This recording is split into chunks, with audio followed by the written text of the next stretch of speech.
Reasoning के इस session में आप सभी लोगों का स्वागत है। आज जो चैप्टर पढ़ेंगे वो है इनपुट आउटपुट। इनपुट आउटपुट से प्रीलिम्स में भी क्वेश्चन पूछा जा सकता है और पहले भी आया है, तो मेंस में भी क्वेश्चन पूछा जा सकता है। प्रीलिम्स का जो क्वेश्चन होगा इनपुट आउटपुट का, वो मेंस वाले क्वेश्चंस की तुलना में आसान होगा, टफनेस लेवल का डिफरेंस होगा। तो चलिए इनपुट आउटपुट के लिए मेंटली प्रिपेयर हो जाइए। पहले तो बात करेंगे कि जो पुराना फॉर्मेट इनपुट आउटपुट का पूछा गया है अभी तक वो कैसा रहा है, तो उससे आपको आइडिया मिलेगा कि नए फॉर्मेट के प्रश्नों को हम कैसे सॉल्व कर सकते हैं। तो 2-3 क्लास 4 क्लास लगेगा इनपुट आउटपुट को फिनिश करने में, ठीक है। तो आपका काम है पेशेंस के साथ इन सारी क्लासेस को अटेंड करना। तैयार है? तो चलिए इनपुट आउटपुट का question number 1 to 5, question number 1 screen पर दिखा रहे हैं, जल्दी से आप इस क्वेश्चन को देखिए। आप क्वेश्चन नंबर 5 प्रश्नों का लगभग ये सेट है, मतलब एक जो सैंपल देख रहे हैं वो लगभग 5 प्रश्नों तक प्रभावी रहेगा। तो स्क्रीन पर आपको ये क्वेश्चन दिख रहा है, क्वेश्चन नंबर 1 है और उससे पहले एक सैंपल दिया हुआ है। तो सैंपल को आप गौर से देखिए। इनपुट आउटपुट में क्या होता है, एक सैंपल दिया होता है, उसके बाद होता है प्रश्न। आपको प्रश्नों का जो जवाब है सैंपल के आधार पर ही देना है। पहले तो इनपुट आउटपुट के टाइप के बारे में जान लें, ध्यान दें। सैंपल तो देख लिया आप, अब आप फिर वापस बोर्ड की तरफ देखिए। इनपुट आउटपुट,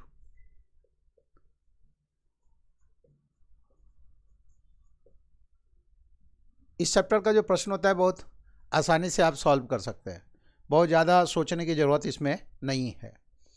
इनपुट आउटपुट के अंदर जो प्रश्न होता है वो कितने तरह का, तो टाइप 1 देखिए आप, अरेंजमेंट का केस। एक टाइप अरेंजमेंट का केस। अभी जो क्वेश्चन सामने देख रहे थे आप स्क्रीन पर, वो अरेंजमेंट के केस का ही एग्जाम्पल है। टाइप 1 अरेंजमेंट का केस। दूसरा जो टाइप है वो कहलाता है शिफ्टिंग का केस। शिफ्टिंग का केस। और आगे तीसरे टाइप की भी उम्मीद करें आप, और वो है मिक्स टाइप। अरेंजमेंट के केस में क्या होता है, मशीन के द्वारा इनपुट में जो टर्म्स दिए गए हैं उसे अरेंज किया जाता है, ठीक है, एक खास सजावट के साथ। अरेंजमेंट के केस को पहचानने का जो तरीका है वो समझ लें आप। पहले तो ये जाने कि अरेंजमेंट के केस में सजावट होती है, मशीन के द्वारा इनपुट के टर्म्स को रीअरेंज किया जाता है एक पर्टिकुलर सजावट को ध्यान में रखते हुए। अरेंजमेंट के केस में सैंपल के नीचे कुछ ऐसा लाइन लिखा होता है, ऐसा लाइन देखिए आप, एंड ऐसा line, 6th step is last step, 6th step is last step, 6th step is last step, या 7th step is last step, या 5th step is last step, या 4th step is the last step. यदि ऐसा line लिखा हुआ मिले sample के नीचे तो ये उदाहरण है अरेंजमेंट के केस का, मतलब मशीन के द्वारा इनपुट के टर्म्स को रीअरेंज किया गया है एक पर्टिकुलर सजावट को ध्यान में रखते हुए। और अरेंजमेंट के केस में एलिमेंट को शिफ्ट किया जाता है। शिफ्टिंग का यदि एग्जाम्पल होगा, शिफ्टिंग का यदि केस आपके सामने होगा तो उसमें पहचानेंगे कैसे आप, तो जो सैंपल होता है उसके नीचे ऐसा लाइन लिखा हुआ मिलता है, सैंपल लिखा हुआ मिला, बैच 1 का कोड, बैच 2 का कोड, बैच 3 का कोड, बैच 4 का कोड, और उसके बाद लिखा हुआ मिला एंड सो ऑन, या बैच 5 का कोड, उसके बाद लिखा हुआ मिला एंड सो ऑन। सैंपल के नीचे यदि ऐसा लाइन लिखा हुआ है तो ये इशारा है कि जो प्रश्न आपके सामने है वो शिफ्टिंग का है। शिफ्टिंग के प्रश्न में मशीन के द्वारा इनपुट के टर्म्स को किसी खास ऑर्डर में शिफ्ट किया जाता है। फोकस शिफ्ट करने पर होता है, सजावट का इरादा नहीं होता है, किसी खास ऑर्डर में एलिमेंट को शिफ्ट किया जाता है, इसलिए शिफ्टिंग का केस कहलाता है। अब जो मिक्स्ड होगा उसमें क्या मिल सकता है, मिक्स्ड में अरेंजमेंट का भी एक स्टेप हो सकता है, शिफ्टिंग भी मिला हो सकता है, तो साथ ही साथ मैथमेटिकल ऑपरेशन भी मिल सकता है। मिक्स्ड में मैथमेटिकल ऑपरेशन भी मिल सकता है, मिक्स्ड में मैथमेटिकल ऑपरेशन बेस्ड भी इनपुट आउटपुट का प्रश्न मिल सकता है।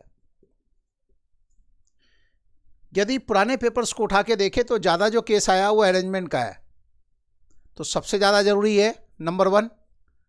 उसके बाद कम केसेस आया शिफ्टिंग का, और उससे भी कम केस आया किसका, मिक्स टाइप का। प्रीलिम्स में आप ये उम्मीद करें कि आपके सामने जो प्रश्नों का अरेंजमेंट का होगा, लेकिन मेंस के अंदर आप ये उम्मीद करें कि आपके सामने जो प्रश्नों का कैसा होगा, मिक्स्ड इनपुट आउटपुट का प्रश्न होगा। इतनी बात समझ रहे हैं? चलिए सैंपल देखते हैं। फिर से एक बार जो सैंपल है उसको देखें, गौर से देखें। मशीन इस सैंपल के नीचे देखिए लिखा हुआ दिख रहा है ना, स्टेप 7 के नीचे, and step 7 is the last step. जैसे ही ये लाइन दिख गया मतलब इसमें कोई ना कोई सजावट है। अब जल्दी से आप इसके अंदर की जो सजावट है उसको देखिए।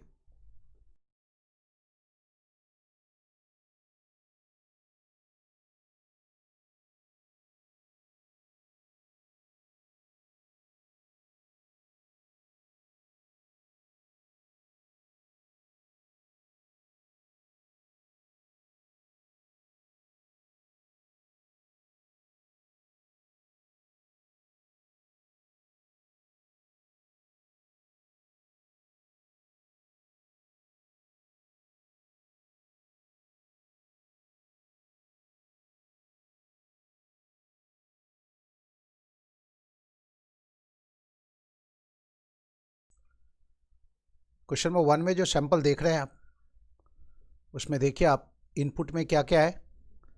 इनपुट का कुल मिलाकर के इनपुट में 8 टर्म्स है। वो 8 टर्म्स है विंड पैकेट, 19/7, 19/7 बैक, 12 टास्क और 34 ये है। और जो सैंपल में लास्ट स्टेप दर्शाया गया है, जो स्टेप 7 आप देख रहे हैं लास्ट स्टेप, अब आप उसको देखिए जिसके बारे में कहा गया कि सजावट पूरी हो गई, स्टेप 7 लास्ट स्टेप है। गौर से देखें, स्टेप 7 में एक नंबर दिखाई दिया 34, उसके बाद एक वर्ड दिखाई दिया बैक, उसके बाद फिर नंबर दिखाई दिया 19, और फिर एक वर्ड दिखाई दिया पैकेट, और फिर नंबर 12, और फिर उसके बाद एक वर्ड दिखाई दिया टास्क, उसके बाद फिर एक नंबर 7, और उसके बाद एक वर्ड दिखाई दिया कौन सा, विंड। तो आप क्या देखिए आप मशीन का, किसी मशीन में ये इनपुट डाला गया विंड पैकेट 19/7 बैक 12 टास्क और 34, तो मशीन के द्वारा इनपुट में दिए गए टर्म्स को रीअरेंज किया गया, और ये है लास्ट स्टेप। लास्ट स्टेप में क्या पाते हैं, एक नंबर एक वर्ड, एक नंबर एक वर्ड, एक नंबर एक वर्ड, एक नंबर एक वर्ड, ऐसे सजाया गया। गौर से देखें कैसे सजाया गया। ये जो नंबर्स है शुरुआत की गई नंबर से, तो आपको ये ध्यान रखना है आगे जो भी प्रश्न होगा उसमें भी हम लोग शुरुआत किससे करेंगे, नंबर से ही। जो इसमें देख रहे हैं वही करेंगे, ठीक है। नंबर से शुरुआत की गई है, तो जिस क्वेश्चन से रिलेटेड ये सैंपल होगा उसमें भी हम क्या करेंगे, नंबर से ही शुरुआत करेंगे। नंबर्स को घटते हुए क्रम में सजाया गया, नंबर से अल्टरनेट पोजीशन पर नंबर्स को घटते हुए क्रम में सजाया गया। डिसेंडिंग ऑर्डर में नंबर्स है 34, 19, 12 और 7। और जो ये वर्ड्स हैं बैक, पैकेट, टास्क और विंड, इसको क्या पाते हैं आप, अल्फ़ाबेट ऑर्डर में, डिक्शनरी ऑर्डर भी कर सकते हैं, बढ़ते हुए क्रम में भी कर सकते हैं आप। यह है ना बैक, पैकेट, टास्क और विंड, ये क्या है, लेकिन बेहतर होगा बढ़ते हुए क्रम की बजाय वर्ड्स के मामले में क्या कहें, अल्फ़ाबेट ऑर्डर में है वर्ड्स, और ये जो नंबर्स हैं वो डिसेंडिंग ऑर्डर में। सजाने का सिलसिला शुरू हुआ स्टेप 1 से। ये तो स्टेप 1 है, इनपुट देखिए आप, और अरेंजमेंट का केस है, तो जाके स्टेप लास्ट स्टेप में आपको ये समझना पड़ेगा कि मशीन का इरादा किस तरह की सजावट लाने का है। तो दिए गए इस इनपुट को देखने के बाद और लास्ट स्टेप को देखने के बाद आप इस नतीजे पर पहुँचे कि मशीन का इरादा किस तरह की सजावट का है, एक नंबर एक वर्ड, एक नंबर एक वर्ड, एक नंबर एक वर्ड, नंबर्स को घटते हुए क्रम में सजाना है और वर्ड्स को अल्फ़ाबेट ऑर्डर में सजाना है। तो सजाने का ये सिलसिला शुरू हो गया स्टेप 1 से। सजाने ये जो सजावट है इसका सिलसिला शुरू हो गया कहाँ से, स्टेप 1 से। स्टेप 1 में ये जो 34 देख रहे हैं आप, इसे अरेंज किया गया, जो सबसे बड़ा नंबर है ना, इसमें जो सबसे बड़ा नंबर है उसे आगे लाया गया। 34 यहाँ है, देख रहे हैं आप। 34 कहीं भी होता तो जो इरादा है सबसे बड़े नंबर को आगे लाने का, तो 34 सबसे बड़ा नंबर जो भी होगा, ये 34 यहाँ है, 34 यहाँ कहीं भी होता तो स्टेप 1 में 34 को कहाँ लाते, यहाँ लाते। तो मशीन के द्वारा क्या किया गया, 34 को आगे लाया गया, चूंकि ऐसी सजावट का इरादा है। स्टेप 1 में मशीन के द्वारा 34 को सजाया गया, और जो बाकी का टर्म्स है वो राइट वर्ड शिफ्ट हो गया। बाकी का टर्म्स का मतलब विंड, पैकेट, 19, 7, बैक, 12 और टास्क, ये जितना भी बचा हुआ टर्म था ये सारा राइट वर्ड शिफ्ट हो गया। तो स्टेप 1 में किसे सजाया गया, एक नंबर को सजाया गया। अब स्टेप 2 में देखिए, बारी एक वर्ड की है। स्टेप 2 में एक वर्ड को अरेंज करना है। ये कौन सा वर्ड होगा, इसमें जितने भी वर्ड्स आए उनमें जो अल्फ़ाबेट ऑर्डर में पहले आएगा उसे जगह देना है। तो अल्फा विंड, पैकेट, बैक और टास्क में अल्फ़ाबेट ऑर्डर में कौन सा पहले आएगा, बैक। तो स्टेप 2 में देखिए आप 34 तो स्टेप 1 में ही अरेंज कर दिए, तो 34 के पोजीशन में कोई बदलाव नहीं किया गया। ये जो बैक है इसको उठा के यहाँ लाया गया। आप कह सकते हैं कि स्टेप 2 में बैक को अरेंज किया गया और बाकी के टर्म्स को पहले की तरह राइट वर्ड शिफ्ट कर दिया गया। तो विंड, पैकेट, 19, 7, बैक ले जा चुके हैं उधर, 12 और टास्क। ये हो गया स्टेप 2। फिर स्टेप 3 में मशीन के द्वारा क्या किया गया, तो जैसे स्टेप 1 में एक टर्म अरेंज किया गया, स्टेप 2 में भी एक टर्म अरेंज किया गया, तो वैसे ही एक टर्म अरेंज किया गया स्टेप 3 में भी। स्टेप 1 में एक नंबर को अरेंज किया गया, स्टेप 2 में एक वर्ड को अरेंज किया गया, तो बारी स्टेप 3 में एक नंबर को अरेंज करने की है।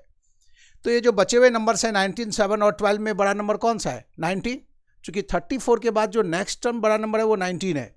तो थर्ड स्टेप में 19 को अरेंज किया गया। 34 तो पहले स्टेप में अरेंज हो चुका था, बैक तो सेकेंड स्टेप में अरेंज हो चुका था, थर्ड स्टेप में 19 अरेंज हुआ। तो 19 को ये 2 लाइन से दिखा दिए, थर्ड स्टेप में 19 अरेंज हुआ और बाकियों को राइट वर्ड खिसका दिए। तो विंड, पैकेट, 7, 12 और टास्क, ये स्टेप 3। फिर स्टेप 4 में बारी नंबर, वर्ड, नंबर के बाद एक वर्ड की बारी। तो विंड, पैकेट और टास्क में पहले कौन सा आएगा, पैकेट आएगा। तो स्टेप 4 में देखिए आप, स्टेप 4 में एक वर्ड को अरेंज किया गया। वो वर्ड कौन सा, 34, बैक और 19 तो पहले ही अरेंज हो चुका था। फोर्थ स्टेप में पैकेट को अरेंज किया गया। तो इस बार पैकेट के नीचे ये लाइन डाल देते हैं ताकि ये ध्यान में रहे कि ये फोर्थ स्टेप में किसे अरेंज किया गया, और बाकियों को राइट वर्ड खिसका दिया गया। तो विंड, 7, 12 और टास्क। ऐसे ही ये सिलसिला आगे जारी रहा और स्टेप 5 में भी एक टर्म अरेंज किया गया। तो स्टेप 4 में देखिए आप, ये वर्ड अरेंज किए, तो स्टेप 5 में बारी नंबर की है। तो 7 और 12 में बड़ा नंबर कौन सा है, 12। तो स्टेप 5 में मशीन के द्वारा 12 को अरेंज किया गया। 34, बैक, 19 और पैकेट तो पहले ही अरेंज हो चुका था। तो स्टेप 5 में 12 अरेंज हुआ, तो यहाँ 12 लिख के इसको अंडरलाइन कर दिए। बाकी का जो टर्म है वो राइट वर्ड शिफ्ट हो गया। बाकी के टर्म को मशीन के द्वारा राइट साइड एक एक स्टेप खिसका दिया गया। और फिर स्टेप 5 के बाद बारी स्टेप 6 की आई। तो मशीन के द्वारा स्टेप 6 में भी एक टर्म अरेंज किया गया। तो देखिए आप, 34 तो पहले ही अरेंज कर चुके थे, बैक अरेंज हो चुका था, 19 भी अरेंज हो चुका था, पैकेट भी अरेंज हो चुका था, 12 भी अरेंज हो चुका था। अब बारी एक वर्ड की है। तो विंड और टास्क में पहले कौन आएगा, टास्क को आएगा। विंड और टास्क में अल्फाबेट ऑर्डर में पहले कौन आएगा, टास्क आएगा। तो टास्क को अरेंज किया गया और विंड और 7 को, यहाँ ध्यान रहे, टास्क को अरेंज किया गया और विंड और 7 को राइट वर्ड खिसका दिया गया। फिर मशीन के द्वारा स्टेप 7 में एक टर्म अरेंज किया गया, टास्क तक तो यहाँ अरेंज था, फिर एक नंबर को अरेंज किया गया। आप कह सकते हैं स्टेप 7 में मशीन के द्वारा 7 को अरेंज किया गया। इस प्रकार से सजावट पूरी हो गई और स्टेप 7 जो है ये लास्ट स्टेप है। ख्याल है, ये जो देख रहे हैं आप, ये लास्ट स्टेप है, इसे अल्टीमेट स्टेप भी कहते हैं। लास्ट स्टेप को अल्टीमेट स्टेप भी कहते हैं। और जो ये लास्ट स्टेप है तो उससे जस्ट पहले वाला सेकेंड लास्ट कहलाएगा। ये सेवंथ स्टेप लास्ट स्टेप है, तो जस्ट पहले वाला स्टेप क्या कहलाएगा, सेकेंड लास्ट। और सेकेंड लास्ट को पेनल्टीमेट स्टेप भी कहते हैं। सेकेंड लास्ट को पेनल्टीमेट स्टेप भी कहते हैं। पेनल्टीमेट का स्पेलिंग देख लीजिए आप, पेनल्टीमेट। अल्टीमेट का मतलब अंतिम, पेनल्टी का मेट का मतलब हो गया उससे एक पहले। तो सेकंड लास्ट को हम पेनल्टीमेट स्टेप भी कहते हैं। तो इन टर्म्स की भी जानकारी आपको होनी चाहिए, क्योंकि आगे जब प्रश्न में पेनल्टीमेट वर्ड होगा तो उसका मतलब आपको समझ में आना चाहिए। तो देखिए आप, सबसे पहला काम तो हमारा ये है कि हमें ये देखना है कि हमारे सामने जो इनपुट आउटपुट का प्रश्न है वो किस टाइप का है, अरेंजमेंट है या शिफ्टिंग है। तो लास्ट स्टेप जैसे ही वो लिखा हुआ मिला सैंपल में, देखिए आप कि step 7 is the last step, तो पता चल गया अरेंजमेंट का केस है। तो जल्दी से जाके ये देखेंगे कि सजावट कैसी है। सजावट देखने के लिए सबसे बेहतर तरीका यही कि हम लास्ट स्टेप को जाके देखें। लास्ट स्टेप यही है इसमें। तो लास्ट स्टेप की सजावट number word number word number word number word ऐसे अरेंज किया गया। नंबर्स घटते हुए क्रम में है और वर्ड्स अल्फ़ाबेट ऑर्डर में है। शुरुआत नंबर से करनी है, ये भी आप देखें। फिर आप क्या पाते हैं कि हर स्टेप में एक एक टर्म अरेंज किया गया, प्रत्येक स्टेप में एक एक टर्म को अरेंज किया गया है, हर स्टेप में एक एक टर्म अरेंज किया गया है। तो आगे जो भी इनपुट दिया जाएगा उसमें क्या करना है, हर स्टेप में एक एक टर्म को अरेंज करते जाना है और फिर जो संबंधित प्रश्न है उसका जवाब देना है। तो आप ये देख चुके कि इनपुट में यहाँ पर सैंपल में क्या हुआ, अब इसी के आधार पर प्रश्न का जवाब देंगे। तो क्वेश्चन नंबर 1 पढ़िए। क्वेश्चन नंबर 1 में देखिए आप, एक इनपुट दिया गया है और प्रश्न है आपसे कि यदि उसी सैंपल में जो कुछ दर्शाया गया है उसी के अनुसार चलें तो दिए गए इस इनपुट का 4th स्टेप क्या होगा ये बताना है। तो जल्दी से आप 4th स्टेप आइडेंटिफाई करें।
क्वेश्चन नंबर 1 सॉल्व करना है आपको। क्वेश्चन नंबर 1 में इनपुट दिया हुआ है और जल्दी से फटाफट आप ढूंढिए कि इसका जो 4th स्टेप है वो दिए गए ऑप्शन में से कौन सा होगा। इनपुट है 9:13 about tariff, 9:13 about tariff, 24 call, 29 और इवेंट, 24 कॉल, 29 और इवेंट। 9:13 अबाउट टैरिफ, 24 कॉल, 29 और इवेंट इनपुट दिया हुआ है और बताना क्या है आपको कि 4th स्टेप क्या होगा। देखिए आप, यही है इनपुट। स्टार्ट किससे करेंगे, हमें बताना है स्टेप 4। क्या बताना है, 4th स्टेप क्या होगा। शुरुआत नंबर से करेंगे क्योंकि सैंपल में नंबर से शुरुआत की गई थी। सबसे बड़ा नंबर ये है तो 29 तो अरेंज कर देंगे स्टेप 1 में, तो ऐसे कट करके 1 लिख लें। आपको तो एग्जाम में देख के ही बनाना होगा, आप तो उधर कट भी नहीं कर सकते, और कट करना चाहते हैं आप तो फिर ये जो लाइन देख रहे हैं उसको अपने रफ शीट पर लिखना पड़ेगा। अच्छा ही है कि शुरू के दिनों में आप ऐसे पहले लिख करके बना लें, लेकिन बाद में प्रैक्टिस ऐसी रखें कि बस देख करके बना पाए। तो फर्स्ट स्टेप में 29 अरेंज होगा नंबर। सेकेंड स्टेप में एक वर्ड को अरेंज करेंगे। अल्फ़ाबेट ऑर्डर में देखें तो अबाउट, टैरिफ, कॉल और इवेंट में अबाउट आएगा, तो सेकेंड स्टेप में ये अरेंज होगा। थर्ड स्टेप में बारी पुनः एक नंबर की आएगी, तो इससे जस्ट छोटा नंबर ये है, तो थर्ड स्टेप में ये अरेंज होगा। और फिर 4th स्टेप में बारी एक वर्ड की होगी। क्यों, नंबर, वर्ड, नंबर, उसके बाद एक वर्ड की। अब देखिए आप बचे हुए वर्ड में अल्फ़ाबेट ऑर्डर में कौन आएगा, टैरिफ, कॉल और इवेंट में पहले अल्फ़ाबेट में टी वाला वर्ड आएगा कि सी वाला या ई वाला, तो कॉल आएगा। तो फोर्थ स्टेप ऐसा होगा, कैसा, देखिए आप इसको लेके आए 29 अबाउट, फोर्थ स्टेप ऐसा होगा 29 अबाउट 24 कॉल, 29 अबाउट 24 कॉल। उसके बाद 9-13 टैरिफ और इवेंट, 9-13 टैरिफ और इवेंट, ये होगा स्टेप 4। तो ऑप्शन में देखें कि किस ऑप्शन में लिखा हुआ है 29 अबाउट टैरिफ 24 कॉल 9-13 टैरिफ और इवेंट। तो देख लीजिए आप 29 अबाउट 24 कॉल 9-13 टैरिफ और इवेंट लिखा हुआ है किसमें, सेकंड ऑप्शन में। तो सेकंड ऑप्शन आंसर हो गया। तो कैसे बनाना है आपको, शुरू में तो आप ऐसे ये स्टेप्स लिख लीजिए, घर पर जब बनाइए तो एक सीट पर लिख लें, उसके बाद ऐसे कट करके बनाएं। लेकिन एग्जामिनेशन हॉल तक पहुंचते पहुंचते स्थिति आपकी इतनी मजबूत होनी चाहिए कि इसको देख के ही बना पाए। तो सबसे बड़ा नंबर ये है 29, फिर ये वर्ड चाहिए तो अबाउट, फिर नंबर चाहिए 24 और फिर वर्ड चाहिए तो कॉल। तो 29 अबाउट 24 कॉल, ये चारों तो आगे रहेगा। तो पहले तो ये ऑप्शन देखें कि कितने ऑप्शन ऐसे हैं जिसमें 29 अबाउट 24 और कॉल, ये 4 टर्म आ गए हैं। उसके बाद बचा हुआ टर्म आ जाएगा 9-13 टैरिफ और इवेंट। ठीक है, तो शुरू में सीट पर लिख के बनाइए और बाद में एग्जामिनेशन हॉल तक पहुंचते पहुंचे इस स्टेज में पहुंचे कि आप देख के बना पाए। अचानक पहले ही दिन से आप बिना रफ वर्क के बनाने की कोशिश करेंगे तो नहीं बनेगा। तो अभी रफ वर्क करना सीखें, है ना, ऐसे कट किए और बना देंगे। क्वेश्चन नंबर 1 का जवाब मिल गया। क्वेश्चन नंबर 2 में आए, क्वेश्चन नंबर 2 बनाना है। सैंपल में जो कुछ दर्शाया गया है, सैंपल में जो कुछ दिखाया गया है उसी के अनुसार हमें आगे बढ़ना है। प्रश्न सीख रहे हैं आप इनपुट आउटपुट का, और इनपुट आउटपुट के अंदर क्वेश्चन सॉल्व कर रहे हैं आप अरेंजमेंट का। इनपुट आउटपुट से 5 प्रश्न की हम उम्मीद कर सकते हैं और बहुत आसान होता है, बहुत आसानी से मार्क्स बटोर सकते हैं। शुरू के दिनों में जो परेशानी हो रही है इसको सॉल्व करने में, उसको ना देखें, थोड़ी मेहनत करेंगे तो उसके बाद स्थिति नियंत्रण में होगी। क्वेश्चन नंबर 2 बनाना है, जल्दी कीजिए।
क्वेश्चन नंबर 2 देख लिया आप। क्वेश्चन नंबर 2 में स्टेप 2 दिया हुआ है। किसी इनपुट का स्टेप 2 ऐसा है 37-34 गार्डन 5 फादर विक्ट्री और 7, और आपको बताना क्या है कि लास्ट स्टेप कौन सा होगा, मतलब किस स्टेप में सजावट पूरी हो जाएगी। जिस स्टेप में सजावट पूरी हो जाएगी वही स्टेप लास्ट स्टेप कहलाएगा। तो पहले तो ये देखें ये कौन सा स्टेप है, स्टेप 2 है। उसके बाद ये देखें कि सजावट कहाँ तक है। सबसे बड़ा नंबर है, फिर वर्ड है जो अल्फ़ाबेट ऑर्डर में सबसे पहले आएगा, इन 4 वर्ड में सबसे पहले यही आएगा। उसके बाद नंबर 34 चाहिए, ये भी ठीक है। इसके बाद जो वर्ड आएगा वो फादर आएगा यहाँ। तो आप कह सकते हैं कि है तो ये स्टेप 2, लेकिन इसके अंदर ये 3 टर्म्स अरेंज्ड है। स्टेप 2 है हमारे सामने, लेकिन इसमें 3 टर्म्स अरेंज्ड है। तो देखिए आप चाहे स्टेप कोई भी हो, स्टेप 2 है 3 टर्म क्या 5 टर्म भी अरेंज मिल सकता है ना। तो ये मत समझिए कि स्टेप 2 है तो 2 ही टर्म अरेंज होगा। स्टेप 2 है तो कम से कम 2 टर्म अरेंज होगा। स्टेप 2 है तो कम से कम 2 टर्म अरेंज होगा, क्योंकि हर स्टेप में 1 टर्म अरेंज हो रहा है। तो मान लीजिए 1 टर्म इनपुट में पहले से ही अरेंज है, तो स्टेप 1 में 1 टर्म अरेंज हुआ, स्टेप 2 में 1 टर्म हुआ तो 3 टर्म अरेंज हो जाएगा।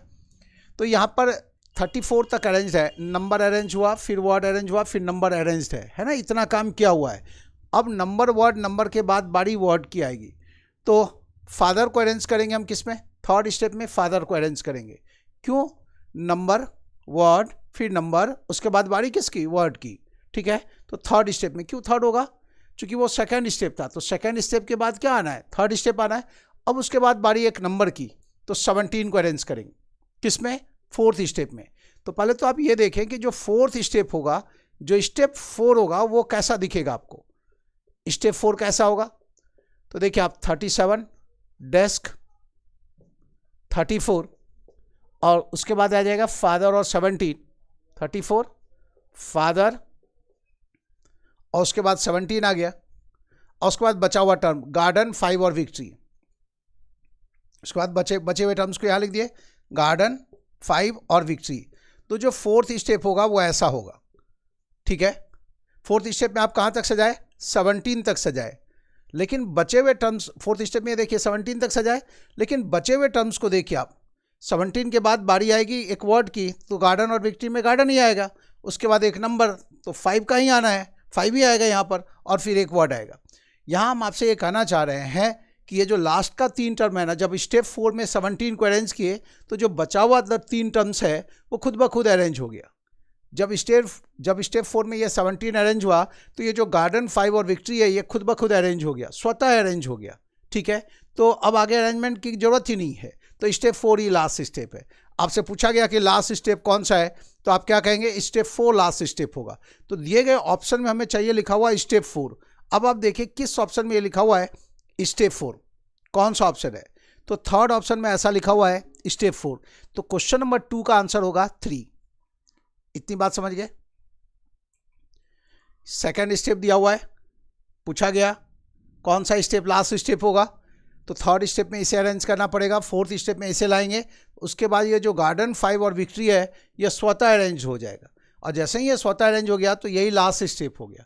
अब आगे कोई स्टेप्स नहीं आएगा, ठीक है, सारा टर्म अरेंज हो गया ना। देखिए 17 तक तो अरेंज किया ही, और बाकी 3 टर्म खुद ब खुद अरेंज हो गया, तो फोर्थ स्टेप ही लास्ट स्टेप हो गया। अब आप क्वेश्चन नंबर 3 पढ़िए, तीसरे प्रश्न में आना है आपको।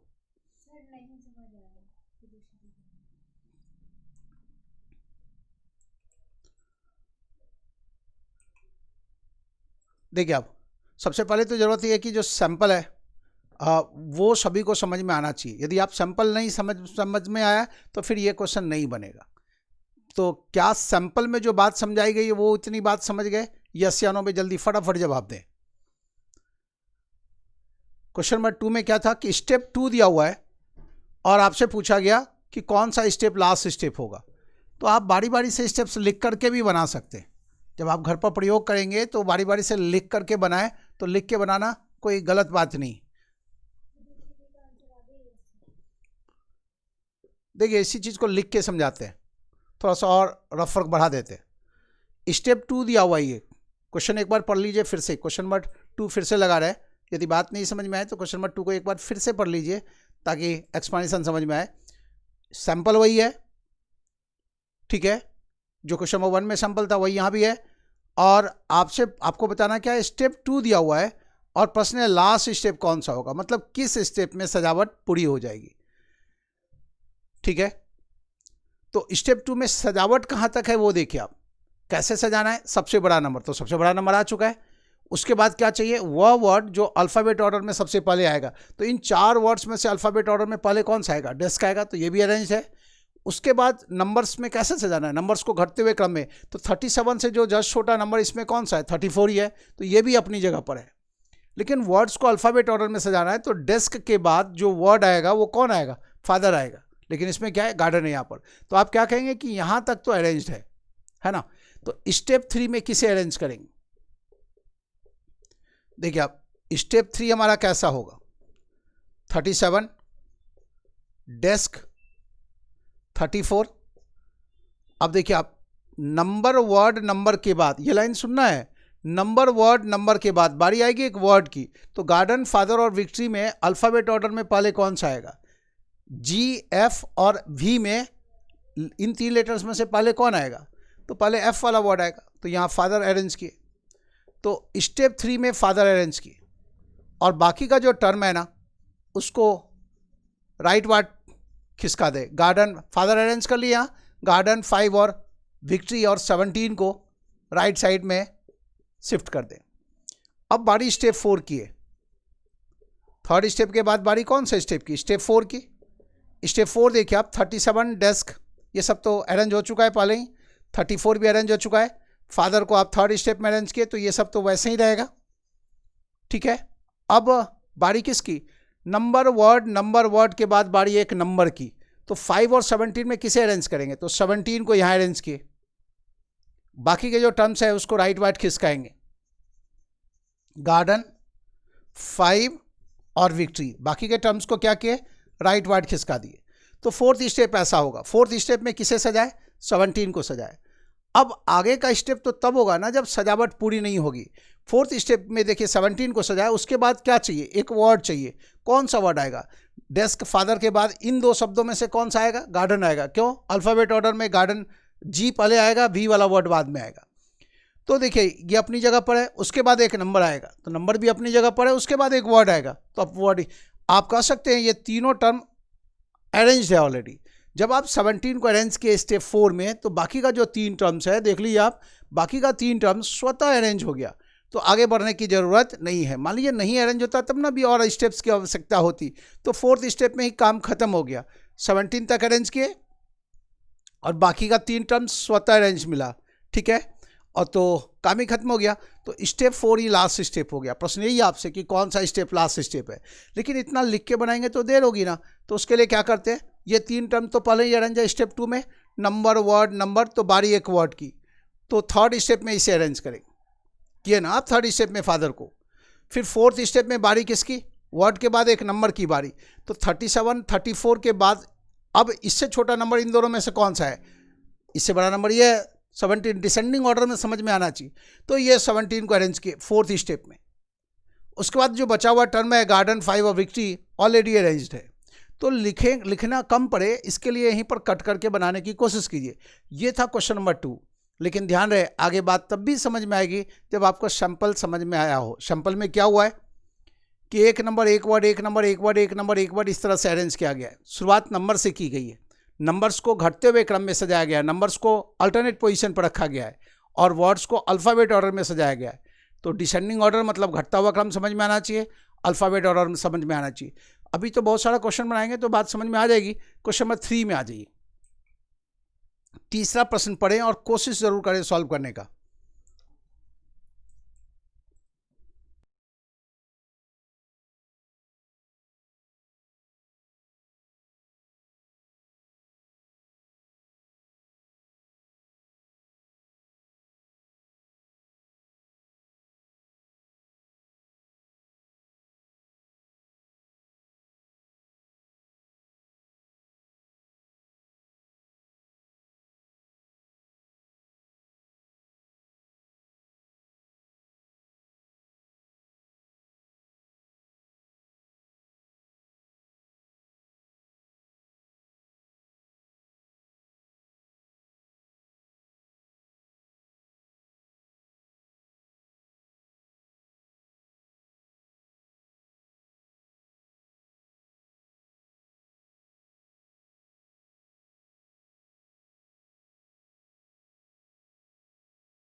क्वेश्चन नंबर 3 बनाना है आपको। क्वेश्चन नंबर 3 में स्टेप 1 किसी इनपुट का स्टेप 1 दिया हुआ है, 59 बीट और फिर 10 ईयर, उसके बाद फादर, उसके बाद 38 11 अल्टीमेट और 24 देख रहे हैं आप लास्ट में।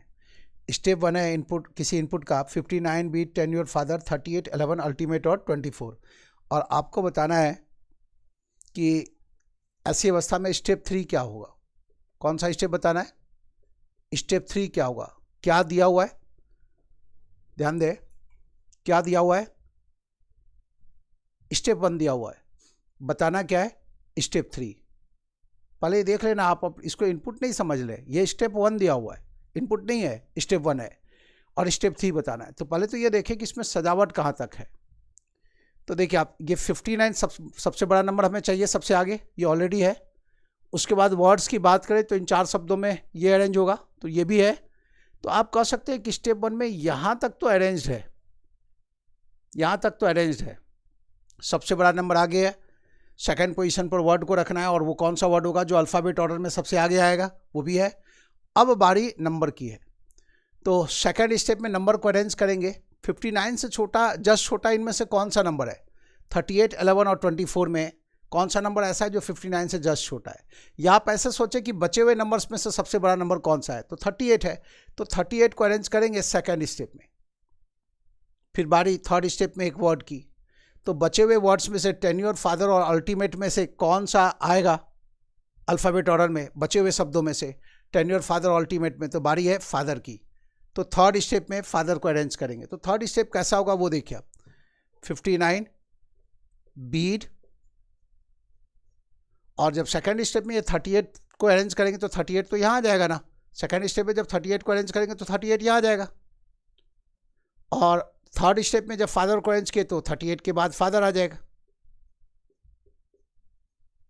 यहाँ तक तो अरेंज था ही, देखिए आप, यहाँ तक तो स्टेप 1 में अरेंज था, सेकंड स्टेप में यहाँ अरेंज किए, थर्ड स्टेप में इसको अरेंज किए, उसके बाद बचा हुआ जो टर्म्स है वो उसी ऑर्डर में आ जाएगा, उसी क्रम में, 10 योर 11 अल्टीमेट और 24।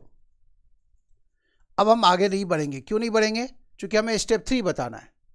तो पहले तो ये 4 टर्म मिलाइए, 59 बीट 38 फादर किस ऑप्शन में है? ऑप्शन को देखिए आप, 59 बीट 38 फादर, ये 4 टर्म पहले मिलाइए, 59 बीट 38 और उसके बाद क्या चाहिए?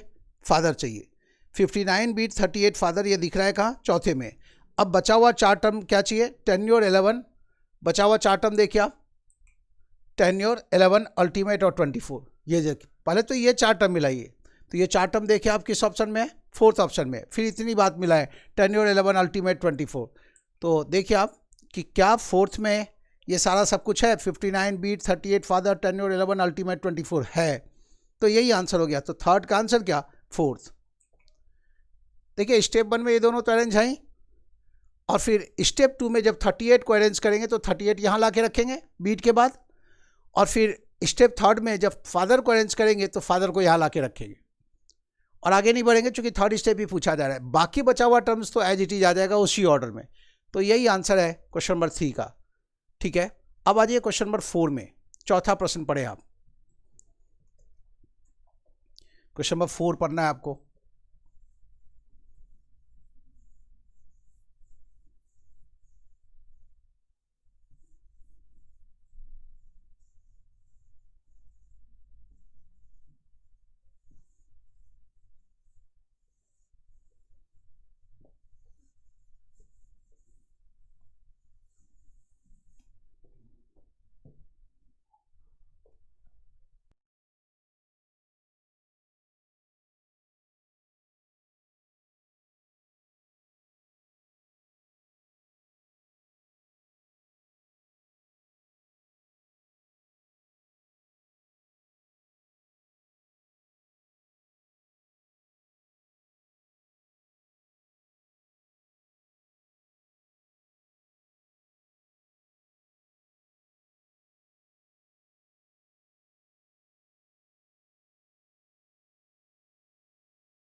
क्वेश्चन नंबर 4 पढ़ लिया आप। क्वेश्चन नंबर 4 में क्या है, लास्ट स्टेप दिया हुआ है 41 कॉस 32 ओवर 28 प्रोजेक्ट 17 और वायलेट। अब बताना क्या है, इनपुट क्या होगा। एक बार फिर से क्वेश्चन देख लीजिए आप। 4th स्टेप है, if the last step of an input is 41 cos 32 over 28 project 17 violet, तो which of the following must be the input, इनमें से कौन सा निश्चित तौर पर इनपुट होगा। ठीक है, ध्यान से सुने आप। इनपुट आउटपुट के अंदर ये जो सैंपल देख रहे हैं आप, वो कैसा है, अरेंजमेंट का केस है। अरेंजमेंट के केस में हम पीछे का स्टेप्स नहीं बता सकते। अरेंजमेंट के केस में हम पीछे का स्टेप्स नहीं बता सकते, गाड़ी बैक नहीं होगी अरेंजमेंट के केस में। इनपुट आउटपुट के अंदर अरेंजमेंट के केस में हम पीछे का स्टेप्स नहीं बता सकते। शिफ्टिंग में हम पीछे का स्टेप्स बता सकते हैं, शिफ्टिंग का यदि टाइप होता तो। लेकिन इनपुट आउटपुट के अंदर यदि हमारे सामने प्रश्न अरेंजमेंट के टाइप का है तो हम पीछे का स्टेप्स नहीं बता सकते।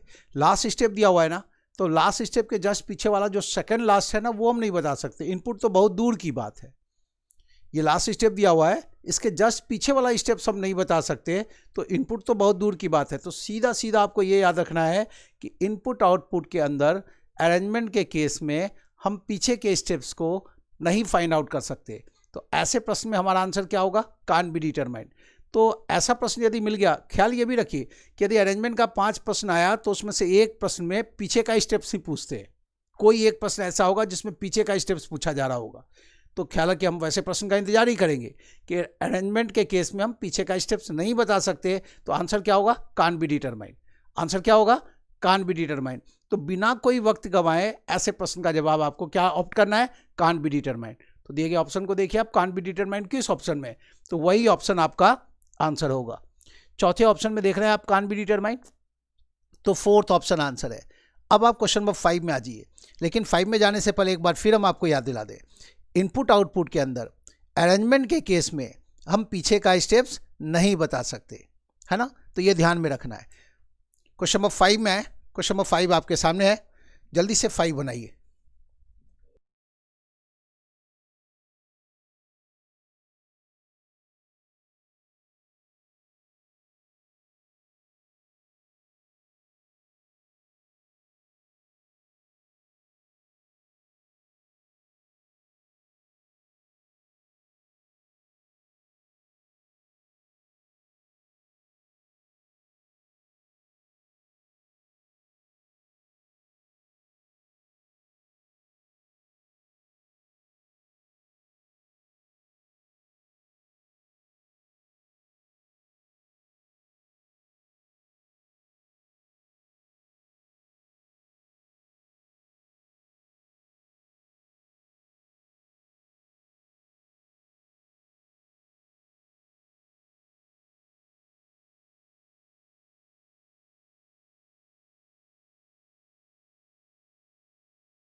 क्वेश्चन नंबर 5 में है आप, इनपुट दिया हुआ है, प्रश्न है स्टेप 3 क्या होगा। पहले किसे अरेंज करेंगे, नंबर को। क्यों नंबर को, क्योंकि हमारे पास जो सैंपल में जो दिखाया गया हमें वैसे ही चल रहा है। ऐसे प्रश्नों का मकसद क्या होता है, कल आप ऑफिसर बनेंगे तो मकसद ये है कि किसी सैंपल को देख करके आप में काम करने की जो क्षमता है वो है या नहीं। तो ऐसे प्रश्नों का जवाब सही सही दे करके आपको ये उन्हें विश्वास दिलाना है कि हाँ हम ये काम कर सकते हैं सैंपल को देख करके, मकसद यही है।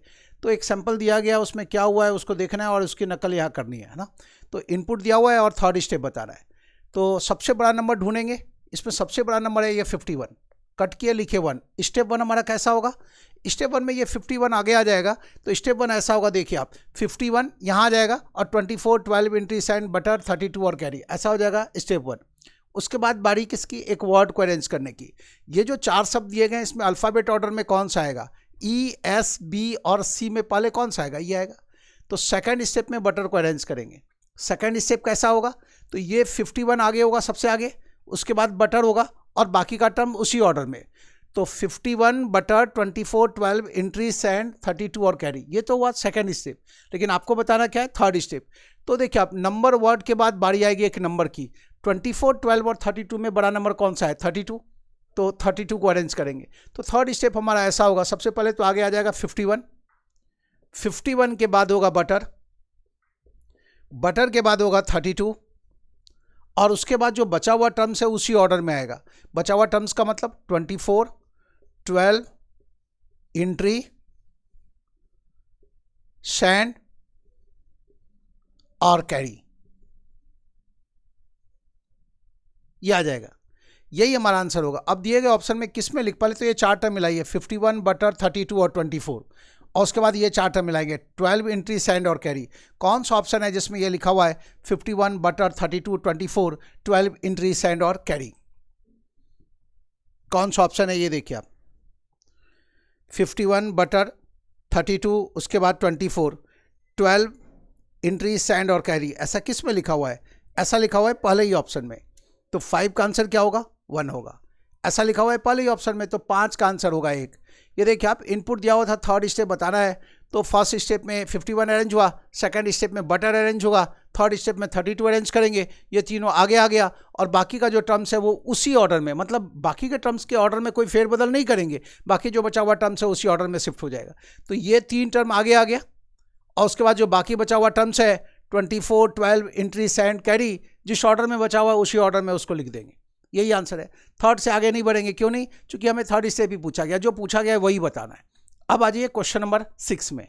यहाँ पर सैंपल चेंज हुआ, तो 6 में आपको नए सिरे से सैंपल को देखना है और उसके बाद प्रश्न का जवाब देना है। क्वेश्चन नंबर 6 आपको दिख रहा है। सबसे पहला काम होगा हमारा कि ये देखना कि ये जो प्रश्न हमारे सामने है वो अरेंजमेंट का है या शिफ्टिंग का केस है। तो सैंपल के नीचे जो लाइन देख रहे हैं आप, step 6 is the last step of the input. तो इससे ये तय हो गया कि जो प्रश्न है हमारे सामने वो कैसा है, अरेंजमेंट का केस है। अरेंजमेंट के केस में सैंपल के नीचे लिखा हुआ होता है कि ये लास्ट स्टेप है, step 5 is the last step, step 6 is the last step, step 7 is the last step. ऐसा किस में होता है, अरेंजमेंट के केस में। शिफ्टिंग के केस में लिखा होता है सैंपल के नीचे एंड सो ऑन। तो यहाँ पर ये जो मामला है वो अरेंजमेंट का केस है। अब आपको जब ये पता चल गया कि स्टेप 6 लास्ट स्टेप है, तो लास्ट स्टेप में सजावट कैसी है उसको देखिए आप। स्टेप 6 है कट, फूड, 92, 51, गार्डन, ट्री, 32 और 17। क्या पाते हैं आप, 2 वर्ड है, उसके बाद 2 नंबर्स हैं, फिर 2 वर्ड्स हैं और फिर 2 नंबर्स हैं। 2 वर्ड 2 नंबर, 2 वर्ड 2 नंबर, ऐसे अरेंज किया गया और वर्ड्स को अल्फ़ाबेट ऑर्डर में सजाया गया है। कट, फूड, गार्डन और ट्री को देखिए आप, ये चारों शब्द अल्फ़ाबेट ऑर्डर में सजाए गए हैं, जबकि 92, 51 और 32 और 17 इसे घटते हुए क्रम में सजाया गया है ना। 92, 51, 32, 17 है ना। 92 से छोटा नंबर है 51, 51 से छोटा नंबर 32, 32 से छोटा नंबर है 17। तो इन्हीं चीज़ों को ध्यान में रख करके हमें अब आगे प्रश्नों का जवाब देना है। और एक बार फिर से देख लें इस क्वेश्चन नंबर 6 में जो इन सैंपल दिया हुआ है, पहले स्टेप में क्या अरेंज हुआ, पहले स्टेप में कट अरेंज हुआ, स्टेप 1 में कट अरेंज हुआ। सेकेंड स्टेप में फूड अरेंज हुआ, गौर से देखिए सैंपल को। थर्ड स्टेप में 92 अरेंज हुआ, फोर्थ स्टेप में 51 अरेंज हुआ और फिफ्थ स्टेप में गार्डन अरेंज हुआ। लेकिन गौर से देखिए आप फिफ्थ और सिक्स्थ स्टेप को, गार्डन के बाद जो ट्री है वो अपने आप अरेंज हो गया। आप कह सकते हैं स्टेप 6 में ट्री खुद ब खुद अरेंज हो गया। तो चूंकि ऑलरेडी टर्म अरेंज था तो एक नया टर्म अरेंज किया गया और वो अरेंज किया गया 32 को। फिर से एक बार सुने, इनपुट से स्टेप 1 में कट अरेंज हुआ, तो आप एज्यूम कर लीजिए कि कट को आप अंडरलाइन किए।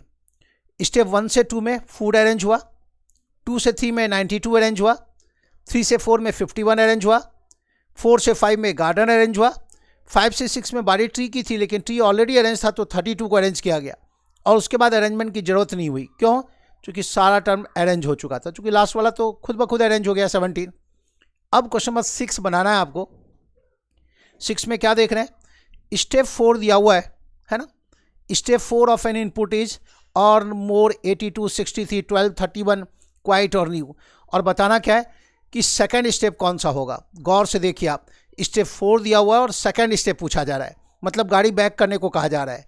आपको बताया गया है इनपुट आउटपुट के अंदर अरेंजमेंट के केस में गाड़ी बैक नहीं होगी, मतलब पीछे का स्टेप्स हम नहीं बता सकते। तो आंसर क्या होगा, can be determine.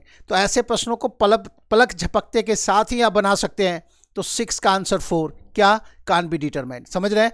Arrangement input output के अंदर अरेंजमेंट के केस में हम पीछे का स्टेप्स नहीं बता सकते। तो 6 पूरा हो गया। अब आप 7 में आ जाइए।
क्वेश्चन नंबर 7 में हमें बताना है लास्ट स्टेप कौन सा होगा। प्रश्न यही है ना, एक बार फिर से प्रश्न देख लिया। क्वेश्चन नंबर 7 में हमें बताना है विच of the following steps will be the last. Input दिया हुआ है और लास्ट स्टेप बताना है। सजाना कैसे? 2 वर्ड और 2 नंबर। शुरुआत किससे करनी है? वर्ड से करनी है। तो देखिए आप, अल्फ़ाबेट ऑर्डर में हमें वर्ड्स को सजाना है। ये वर्ड्स हमारे पास ब्रिंग होम गोल और 32। तो ब्रिंग होम गोल और टाइप, ठीक है। तो इसमें आगे लाएंगे वर्ड्स को, तो कौन कौन सा वर्ड्स आगे आएगा? 2 वर्ड्स। तो ब्रिंग तो आएगा ही, और ब्रिंग के बाद क्या आएगा? गोल आएगा। लेकिन ब्रिंग तो ऑलरेडी अपनी जगह पर है। ये जो ब्रिंग है ये ऑलरेडी अपनी जगह पर है, तो इसको अरेंज करने की जरूरत नहीं है। ये तो खुद ब खुद आया हुआ है, पहले से ही अरेंज है, ऑलरेडी अरेंज है ब्रिंग। तो लाना किसको है? गोल को। तो स्टेप 1 में ब्रिंग ऑलरेडी अरेंज है इनपुट में, तो अब हम ब्रिंग को अरेंज नहीं करेंगे। तो स्टेप 1 में हम सीधा गोल को अरेंज करेंगे। ये हो गया स्टेप 1 में गोल अरेंज होगा, और गोल कहाँ आएगा? ब्रिंग के बाद आ जाएगा। तो ये जो डॉट डाले, मान लीजिए यहाँ पर गोल आ गया, वहाँ से हट करके ब्रिंग के जस्ट बाद आ गया, ठीक है।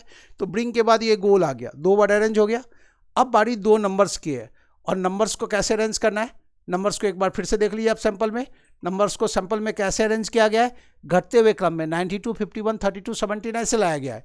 तो यहाँ भी नंबर्स को घटते हुए क्रम में लाएंगे, तो जो सबसे बड़ा नंबर है उसकी बारी आएगी, तो 73 की बारी आएगी। तो सेकेंड स्टेप में 73 को अरेंज करेंगे, ठीक है। 73 स्वतः अरेंज नहीं है, क्यों? क्योंकि इसके पहले ये होम भी है और 42 भी है। मान लीजिए 73, ये देखिए आप, इसके जस्ट बाद 73 होता तो ये माना जाता 73 भी ऑलरेडी अरेंज्ड है। लेकिन ये यहाँ पर गोल आ चुका है, गोल और 73 के बीच में ये टर्म आ रहा है, तो 73 को यहाँ से उठा करके गोल के बाद रखना पड़ेगा। तो मान लीजिए वो 73 वहाँ से हटा करके यहाँ रख दिए, ठीक है। अब बारी फिर एक नंबर की, क्यों? चूंकि 2 वर्ड उसके बाद 2 नंबर अरेंज करना है। तो अब जो बचे हुए नंबर से इसमें छोटा नंबर कौन है? तो जस्ट छोटा, इससे जस्ट छोटा ये है। या कहें कि बचे हुए नंबर्स में से जो बड़ा नंबर कौन सा है? तो 42 है। तो थर्ड स्टेप में हम इसे अरेंज करेंगे, ज़्यादा, ठीक है। अब बारी आएगी फोर्थ स्टेप की। फोर्थ स्टेप में 2 वर्ड को अरेंज करना है, लेकिन गौर से देखिए आप, होम अपने आप अरेंज हो गया। पहले ये देखिए आप थर्ड स्टेप कैसा होगा ये हम आपको दिखाए कि जहाँ तक पहुँचे हम लोग, स्टेप 3 कैसा होगा वो देख लीजिए, फिर आगे बढ़ते हैं। स्टेप 3 ऐसा होगा, ब्रिंग के बाद गोल, गोल के बाद 73, उसके बाद 42, यहाँ तक अरेंज किए हम लोग, 42 तक अरेंज किए। तो थर्ड स्टेप में हम लोग यहाँ तक अरेंज कर चुके हैं। और उसके बाद जो बचा हुआ टर्म है हमारे पास, होम है, उसके बाद 15 है, उसके बाद 32 है, और बचा हुआ टर्म है टाइप। ठीक है, तो जब फोर्थ स्टेप में जाएंगे तो आप इसके बाद 42 के बाद दो वर्ड्स को लाएंगे। कौन कौन सा दो वर्ड होगा, होम और टाइप।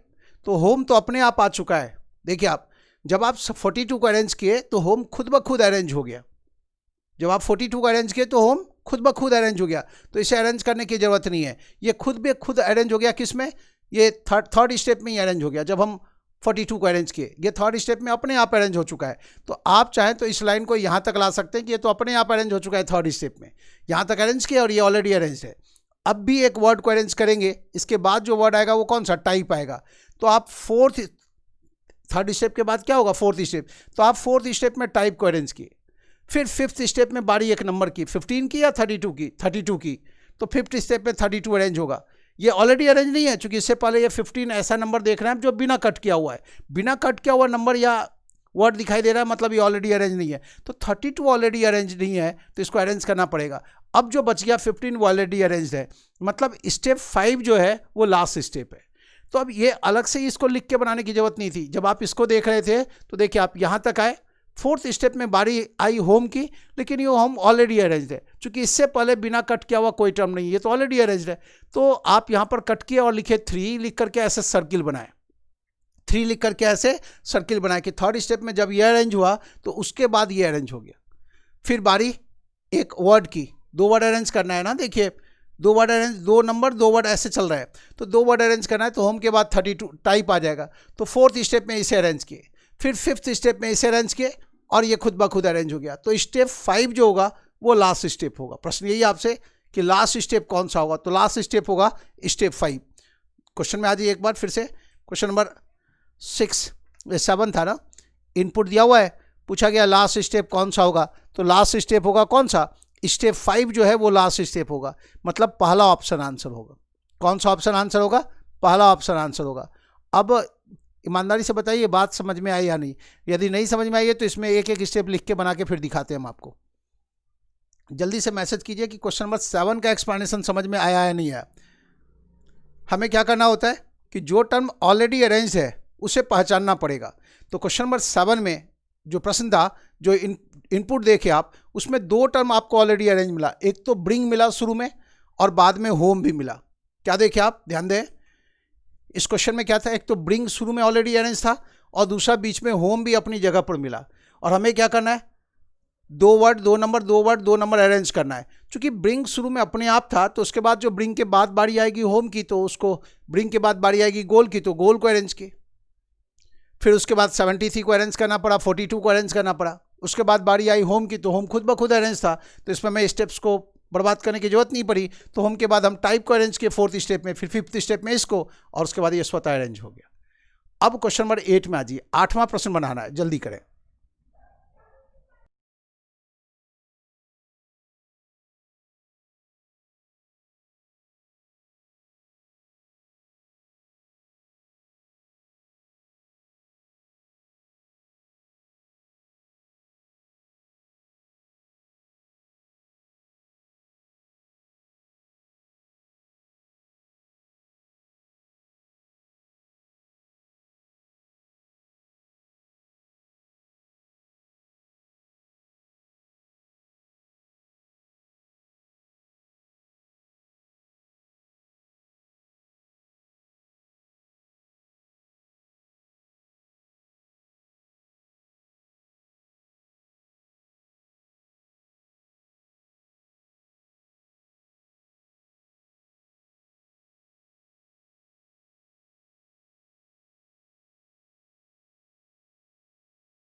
क्वेश्चन नंबर 8 में हम लोग इनपुट गिवन है और बताना क्या है थर्ड स्टेप क्या होगा। सजाना कैसे है, 2 वर्ड 2 नंबर, 2 वर्ड 2 नंबर, ऐसे सजाना है। वर्ड्स को सजाना है अल्फ़ाबेट ऑर्डर में और नंबर्स को सजाना है डिसेंडिंग ऑर्डर में। तो चलिए पहले तो अल्फ़ाबेट ऑर्डर में 2 वर्ड्स ढूंढें। तो एडवांस, पहले सबसे पहले एडवांस को सजाएंगे। ए के बाद इसमें डी है और इसमें ए के बाद जी है। ए के बाद इसमें डी है तो डी और जी के आधार पर ये पहले आएगा और ये बाद में। तो स्टेप 1 में एडवांस को सजाएंगे, स्टेप 2 में अगेन को, ठीक है। फिर थर्ड स्टेप में बारी नंबर की आ गई, 2 वर्ड अरेंज हो गया ना, तो बारी नंबर की आ गई। तो 47, 63, 13 और 29 में सबसे बड़ा नंबर ये है 63। तो हमारा स्टेप ऐसा होगा, देखिए आप थर्ड स्टेप एडवांस कोड करके लिख देंगे, जरूरी नहीं कि पूरा लिखे, ये 3 लेटर लिख दिए एडवांस, अगेन और 63, ये 3 टर्म तो आगे आएगा, बाकी जो बचा हुआ टर्म है उसी ऑर्डर में पीछे शिफ्ट हो जाएगा। बेंच 47, 13, 29 और उसके बाद आएगा कौन सा, बिटवीन। तो ये चीज चाहिए हमें, किस ऑप्शन में ऐसा लिखा हुआ है एडवांस अगेन 63, बेंच 47, 13, 29 और बिटवीन, किस ऑप्शन में है। ऑप्शन देखिए आप, एडवांस अगेन 63 और उसके बाद हमें बेंच चाहिए, एडवांस अगेन 63 के बाद बेंच चाहिए, तो किसी में भी नहीं है। कान बी डिटरमाइन तो सेलेक्ट नहीं करेंगे, तो जवाब हो गया नन ऑफ दिस। तो 8 का आंसर होगा 5। क्वेश्चन नंबर 8 का आंसर क्या, जवाब होगा 5, क्योंकि ऐसा ऑप्शन किसी में नहीं है। अब आप क्वेश्चन नंबर 9 पढ़िए, क्वेश्चन नंबर 9 का जवाब देना है। क्वेश्चन नंबर 9 में आ जाए, क्वेश्चन नंबर 9 स्क्रीन पर दिख रहा है आपको, जल्दी से क्वेश्चन नंबर 9 बनाइए।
क्वेश्चन नंबर 9 बनाना है आपको, है ना।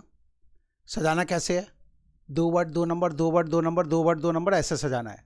वर्ड्स को अल्फ़ाबेट ऑर्डर में और नंबर्स को कैसे सजाना है, घटते हुए क्रम में। ये स्टेप 2 दिया हुआ है, ध्यान से देख लीजिए आप, स्टेप 2 है, इनपुट नहीं है। एक बार क्वेश्चन फिर से देख लीजिए आप, स्टेप 2 है ना, स्टेप 2 दिया हुआ है और बताना क्या है, कितना और स्टेप्स चाहिए फाइनल अरेंजमेंट के लिए। मतलब इसमें जो फाइनल स्टेप, फाइनल अरेंजमेंट आएगा उसकी प्राप्ति के लिए कितना और स्टेप चाहिए। सपोज कि मान लीजिए 6 स्टेप लास्ट स्टेप आता है, मान लीजिए, तो ये सेकंड स्टेप है, और यदि 6 स्टेप लास्ट स्टेप आता है तो हम क्या कहेंगे कि 4 स्टेप्स और चाहिए। यदि 7 step last, 7th step last step होता है तो हम क्या कहेंगे कि 2 तो है ही, कितना और चाहिए, 5 स्टेप्स और चाहिए। तो वैसी अवस्था में 5 स्टेप्स और चाहिए, और यदि 8th स्टेप लास्ट स्टेप होगा तो क्या कहेंगे कि 6 स्टेप्स और चाहिए। मतलब यह कि अब यहाँ पर यह जानना बहुत ज़रूरी है कि लास्ट स्टेप कौन सा होगा। तो चलिए देखिए आप, कहाँ तक अरेंजमेंट है इसमें, कहाँ तक ये अरेंज है, जब पहले वो देखिए आप, ये यहाँ तक अरेंज है, 2 वर्ड अरेंज्ड है ना। वर्ड्स को अल्फ़ाबेट ऑर्डर में ले जाएंगे तो डेस्क के बाद ईगल चाहिए, उसके बाद तो 2 नंबर चाहिए। नंबर कौन सा चाहिए था? ये दोनों होना चाहिए था, लेकिन ये दोनों वहाँ नहीं है, तो इसका मतलब हुआ कि यहीं तक अरेंज है। स्टेप 2 में है, यहीं तक अरेंज है। थर्ड स्टेप में हम इसे अरेंज करेंगे, फोर्थ स्टेप में ये अरेंज होगा। ध्यान रहे ये ऑलरेडी अरेंज नहीं है। क्यों नहीं है? क्योंकि इसके पहले ये 2 टर्म ऐसा है जो अभी अरेंज करना बाकी है। तो थर्ड स्टेप में इसे अरेंज करेंगे, फोर्थ स्टेप में इसे अरेंज करेंगे। क्यों थर्ड की बात करें? वो सेकंड स्टेप है, तो सेकंड के बाद क्या होगा? थर्ड स्टेप में इसको अरेंज किए, फोर्थ स्टेप में इसको। अब आगे 2 वर्ड अरेंज करेंगे अल्फ़ाबेट ऑर्डर में। फिफ्थ स्टेप में बारी किसकी आएगी? इसकी। और सिक्स्थ स्टेप में बारी इसकी आएगी। ध्यान रहे ये दोनों भी ऑलरेडी अरेंज नहीं है। क्यों? क्योंकि इधर बिना अरेंज किया हुआ टर्म पड़ा हुआ है। तो फिफ्थ स्टेप में से और सिक्स्थ स्टेप में ऐसे अरेंज किए। उसके बाद बारी आएगी नंबर की। नंबर में से हमें क्या करना होता है? नंबर्स को डिसेंडिंग ऑर्डर में अरेंज करना है। तो सेवन्थ स्टेप में हमें 28 को अरेंज करना पड़ेगा, 28 को अरेंज करना पड़ेगा। तो सेवन्थ स्टेप में हमें इसे अरेंज करना पड़ेगा। ये भी ऑलरेडी अरेंज नहीं है। क्यों? क्योंकि इसके आगे बिना कट किया हुआ टर्म पता है। तो जो लास्ट स्टेप होगा वो सेवन्थ स्टेप लास्ट स्टेप होगा। सेवन्थ स्टेप लास्ट स्टेप होगा। सेवन्थ स्टेप लास्ट स्टेप होगा। इसका क्या मतलब? कितना और स्टेप चाहिए? ये सेकंड स्टेप तो था ही, और सेवन्थ स्टेप लास्ट स्टेप होगा। तो 7 - 2 करें कितना? तो 5 और स्टेप्स की आवश्यकता है। 7वां स्टेप लास्ट स्टेप, और ये सेकंड स्टेप था, तो 5 और स्टेप चाहिए। तो 5 और स्टेप चाहिए। तो ये किस में लिखा हुआ है, किस ऑप्शन में, वो देखिए आप। 9th में हम लोग 5 और स्टेप चाहिए, ये नतीजा सामने आया। तो क्वेश्चन नंबर 9 में देखिए 5 और स्टेप चाहिए। तो आंसर कौन सा होगा? दिए गए ऑप्शन को देखिए आप, थर्ड ऑप्शन आंसर हो जाएगा। 9 का आंसर 3। अब आप क्वेश्चन नंबर 10 में आ जाइए, 10वें प्रश्न में आए। क्वेश्चन नंबर 10 में आ जाए। इनपुट आउटपुट का प्रश्न आसान होता है। ऐसा प्रश्न देख करके आप अपने आप को यह आश्वासन दिला सकते हैं कि इसका जो भी मार्क्स होगा वो सारा का सारा मार्क्स आपकी झोली में ही आएगा। मतलब एक भी प्रश्न का जवाब गलत नहीं होगा, भरोसा रखिए। बस ज़रूरत इस बात की है कि जो क्लास में जो कुछ समझाया जा रहा है उसको ठीक से समझें, उस पर प्रैक्टिस कीजिए आप, और जो क्वेश्चंस देंगे बनाने को उसको बना लीजिएगा। मतलब जो होमवर्क दिया जाएगा उसको पूरा कर लेना है। हम गारंटी लेते हैं कि जो इनपुट आउटपुट का प्रश्न है उसमें कहीं कोई दिक्कत नहीं आनी है और आराम से आप बना पाएंगे। फिलहाल क्वेश्चन नंबर 10 स्क्रीन पर दिख रहा है आपको, जल्दी से क्वेश्चन नंबर 10 बनाइए।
देखिए आप, लास्ट बट वन का मतलब होता है सेकंड लास्ट, अंत से एक पहले। लास्ट बट वन का मतलब क्या है?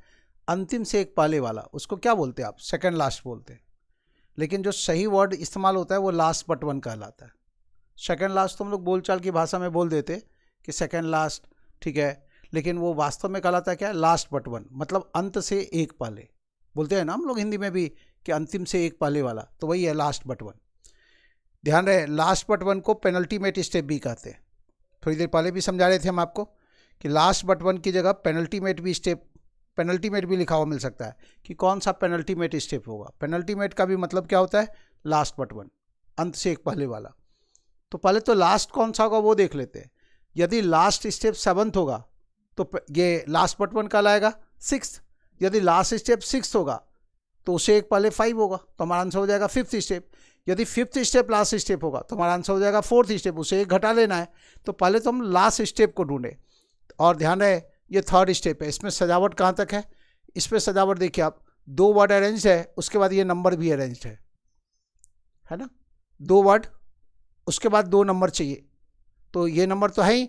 और यदि ये 39 यहाँ होता, यहाँ 39 लिखा होता तो आप कहते कि ये 39 तक अरेंज है, लेकिन 39 है नहीं यहाँ, ठीक है। सेकंड थर्ड स्टेप है ये, यहाँ तक अरेंज है। फोर्थ स्टेप में बारी किसकी? इसकी 39 की। क्यों? चूंकि दो वर्ड के बाद दो नंबर अरेंज करेंगे। उसके बाद फिफ्थ स्टेप में बारी वर्ड की, तो किसकी बारी? इसकी बारी, चूंकि सौर से पहले क्या आएगा? प्रे आएगा, है ना। तो फिफ्थ स्टेप में इसे हम अरेंज करेंगे, ठीक है। अब सिक्स स्टेप में बारी किसकी? इसकी। गौर से देखिए ऑलरेडी अरेंज है, तो कट करके 5 लिख करके सर्किल बना दिए कि जब फिफ्थ स्टेप में हम इसे अरेंज किए तो ये खुद ब खुद अरेंज हो गया।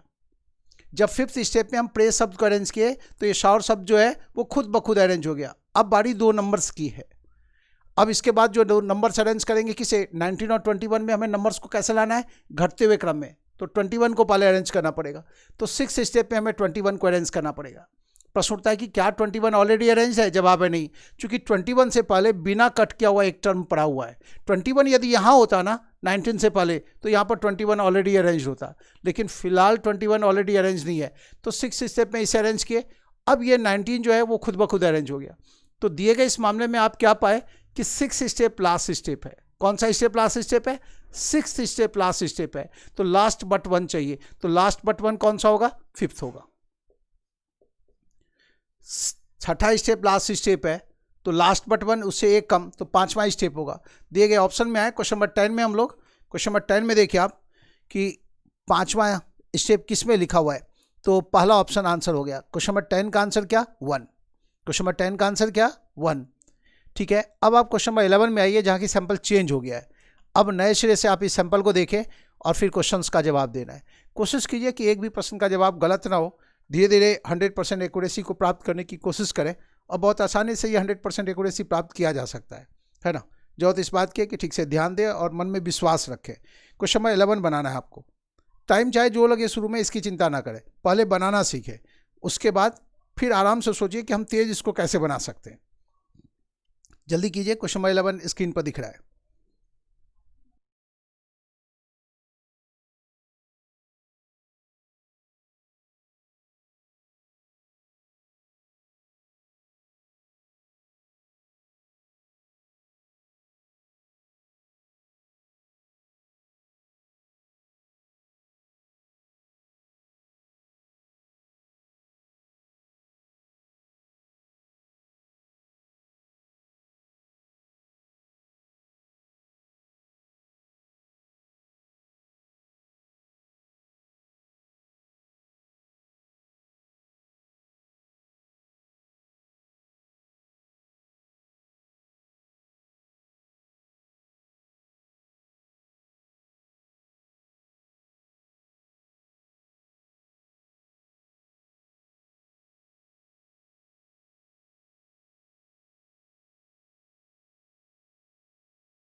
क्वेश्चन नंबर 11 बनाना है। क्वेश्चन नंबर 11 में जो सैंपल दिया हुआ है उसको देखे। 6 स्टेप के नीचे एक लाइन लिखा हुआ है, step 6 is the last step. मतलब साफ है कि ये जो सैंपल आपके सामने है यह भी अरेंजमेंट का ही केस है। अब उसके बाद जब हमें यह पता चल जाए कि दिया हुआ मामला अरेंजमेंट का केस है तो हमें क्या करना चाहिए, हमें लास्ट स्टेप को जाके देखना चाहिए। इसमें लास्ट स्टेप 6 है, तो स्टेप 6 को देखें आप। कम 95 फॉरवर्ड 40 ओवर 23 स्काई और 17। ये वही सब टर्म्स है जो इनपुट के अंदर थे, ठीक है। लेकिन क्या है, ऑर्डर चेंज हुआ है। कैसे सजाया गया, तो एक वर्ड उसके बाद एक नंबर, फिर उसके बाद वर्ड, फिर नंबर, फिर वर्ड, फिर नंबर, फिर वर्ड, फिर नंबर, ऐसे सजाया गया है। साथ ही साथ यह भी देखें कि जो वर्ड्स हैं वो अल्फ़ाबेट ऑर्डर में है, वर्ड्स हैं वो अल्फ़ाबेट ऑर्डर में है, और जो नंबर्स है वो कैसे है, घटते हुए क्रम में। वर्ड्स अल्फ़ाबेट ऑर्डर में और नंबर्स को घटते हुए क्रम में सजाया गया है। और सजाने का सिलसिला स्टेप 1 से शुरू हुआ है। ये पीछे का स्टेप्स भी देखना बहुत जरूरी है इसमें, कि इनपुट से 1 में कम को अरेंज किया गया। तो स्टेप 1 में आप मान लीजिए कि कम को अंडरलाइन कर दिया गया। स्टेप 2 में 95 अरेंज हुआ। स्टेप 3 में फॉरवर्ड अरेंज हुआ। स्टेप 4 में 40 अरेंज हुआ। स्टेप 5 में ओवर अरेंज हुआ। और स्टेप 6 में 23 को अरेंज किया गया, और बाकी जो बचा हुआ टर्म था वो ऑलरेडी अरेंज मिला। फिर से सुने, इनपुट से स्टेप 1 में कम को अरेंज किया गया, सेकेंड स्टेप में 95 को, थर्ड स्टेप में फॉरवर्ड को, फोर्थ स्टेप में 40 को, फिफ्थ स्टेप में ओवर को, और सिक्स स्टेप में 23 को अरेंज किया गया। तो उसके बाद बाकी का जो 2 टर्म था वो ऑलरेडी अरेंज मिला, है ना। अब आ जाइए क्वेश्चन पर। क्वेश्चन नंबर 11 में इनपुट दिया हुआ है, मशीन हायर फॉर 19 अगेंस्ट 85, 21 और 46। बताना है सेकेंड स्टेप क्या होगा। ध्यान रहे, शुरुआत किससे करेंगे, वर्ड से, क्योंकि सैंपल में word number word number word number ऐसे अरेंज किया गया है। शुरुआत करना है वर्ड से, है ना। तो देखिए आप वर्ड से अरेंज करेंगे तो मशीन हायर फॉर, और ये वर्ड है अगेंस्ट। इसमें अल्फ़ाबेट ऑर्डर में सबसे पहले कौन आएगा, तो बारी है अगेंस्ट की। तो स्टेप 1 में हम किसे अरेंज करेंगे, अगेंस्ट को। स्टेप 2 में बारी नंबर की, किसकी, तो 19, 85, 21 और 46 में बारी 85 की। अब आगे नहीं बढ़ना है क्योंकि सेकंड स्टेप भी पूछा गया। तो सेकंड स्टेप क्या होगा, अगेंस्ट 85। सेकंड स्टेप कैसा होगा, अगेंस्ट आ जाएगा सबसे आगे। ध्यान रहे ये इनपुट है और बताना क्या है, स्टेप 2। तो अगेंस्ट और उसके बाद 85 को लाए, फिर बचा हुआ जो टर्म्स है उसी ऑर्डर में आएगा। Machine hire for, machine hire for 19, जो टर्म बचा हुआ है इसको तो दोनों को आगे ले गए। अब लास्ट बच गया 21 और 46। ऐसा होगा step 2, against 85 machine hire for 19, 21 और 46। दिए गए ऑप्शन में से देखिए किस ऑप्शन में ऐसा लिखा हुआ है, किस ऑप्शन में ऐसा लिखा हुआ है, against 85 machine hire for, against 85 machine hire for 19, 21 और 46 किस ऑप्शन में है। तो ये ऐसा देख रहे हैं आप किस ऑप्शन में, थर्ड ऑप्शन में। तो क्वेश्चन नंबर 11 का आंसर क्या, थर्ड ऑप्शन में ऐसा लिखा हुआ है। अब आ जाइए 12 में, क्वेश्चन नंबर 12 बनाना है। ध्यान इस बात का रखना है, ध्यान रहे इनपुट आउटपुट में अरेंजमेंट के केस में हम पीछे का स्टेप्स नहीं बता सकते। और ये भी आपको ध्यान में रखना है कि इनपुट आउटपुट का केस यदि हमारे सामने हो तो हमें इस बात पर बहुत गौर से ध्यान देना है कि जो टर्म ऑलरेडी अरेंज है वो कौन कौन सा टर्म है। ऑलरेडी अरेंज जो टर्म है उसकी पहचान होनी चाहिए, नहीं तो कि फिर क्या होगा, जवाब गलत हो जाएगा। और कैसे बनाना है, कट करके बनाना है। जिस प्रश्न में जवाब कट करके बनाने के बाद सही ना आए तो उस प्रश्न में पूरा आप स्टेप बाय स्टेप लिख के बनाएं। हम बात कर रहे हैं घर पर क्या करना चाहिए, है ना।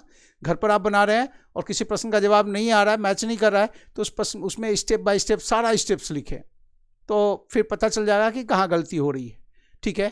तो बनाना कैसे, कट करके बनाना है।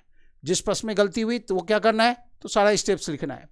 और बाद में जब आप कट करके बना पाने में सक्षम हो गए उसके बाद आपको प्रैक्टिस करने कि हम बिना कट किए वो सारा सिचुएशन को देख करके प्रश्न बना पाए। तो इसमें आप आराम से देख करके बना सकते थे कि ये पहले स्टेप में, फिर ये तो अगेंस्ट 85 मशीन हायर फॉर 19, 21 और 46। तो ये तो आराम से इसको भी देखकर अभी भी बना सकते थे आप, है ना। तो देखिए आप स्टेप 1 बताना हो, स्टेप 2 बताना हो, थर्ड बताना हो, फोर्थ बताना हो, यहाँ तक तो आसान हो जाता है, आराम से देख के बना सकते हैं, लिखने की ज़रूरत नहीं है। लेकिन जब 5th, 6th, 7th स्टेप पूछा जाता है तो फिर उसमें ज़रूरत पड़ जाती है रफ वर्क थोड़ा करने की। तो रफ वर्क के लिए अलग से सीट दिया जाता है, उस सीट का इस्तेमाल करके भी आप रफ वर्क कर सकते हैं। क्वेश्चन नंबर 11 तक तो हम लोग कर चुके थे, 12 में आ जाइए।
क्वेश्चन नंबर 12 बनाना है आपको।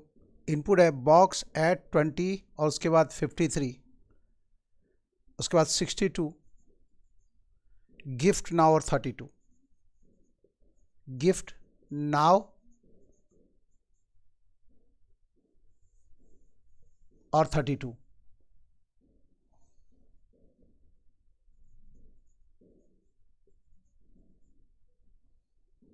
और हमें बताना है इसमें कि स्टेप 4 कौन सा होगा। ध्यान रहे, बताना क्या है, स्टेप 4 कौन सा होगा, चौथा स्टेप कौन सा होगा ये बताना है। ध्यान इस बात का रखना होगा कि कौन सा टर्म ऑलरेडी अरेंज हो रहा है। शुरुआत वर्ड से करनी है, तो बॉक्स एट गिफ्ट और नाउ में वह वर्ड जो अल्फ़ाबेट ऑर्डर में सबसे पहले आएगा, कौन सा, एट।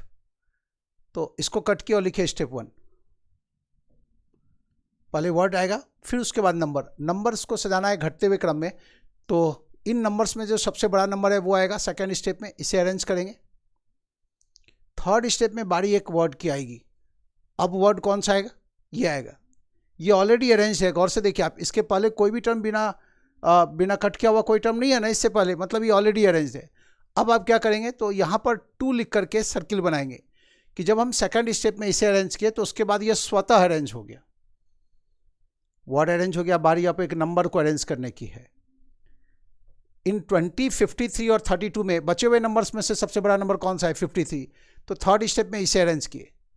53 ऑलरेडी अरेंज नहीं था, कैसे पता चला, इससे पहले 20 पड़ा हुआ है जो कट किया हुआ नहीं है, तो हमें वर्ड को अरेंज करना, नंबर को अरेंज करना पड़ा।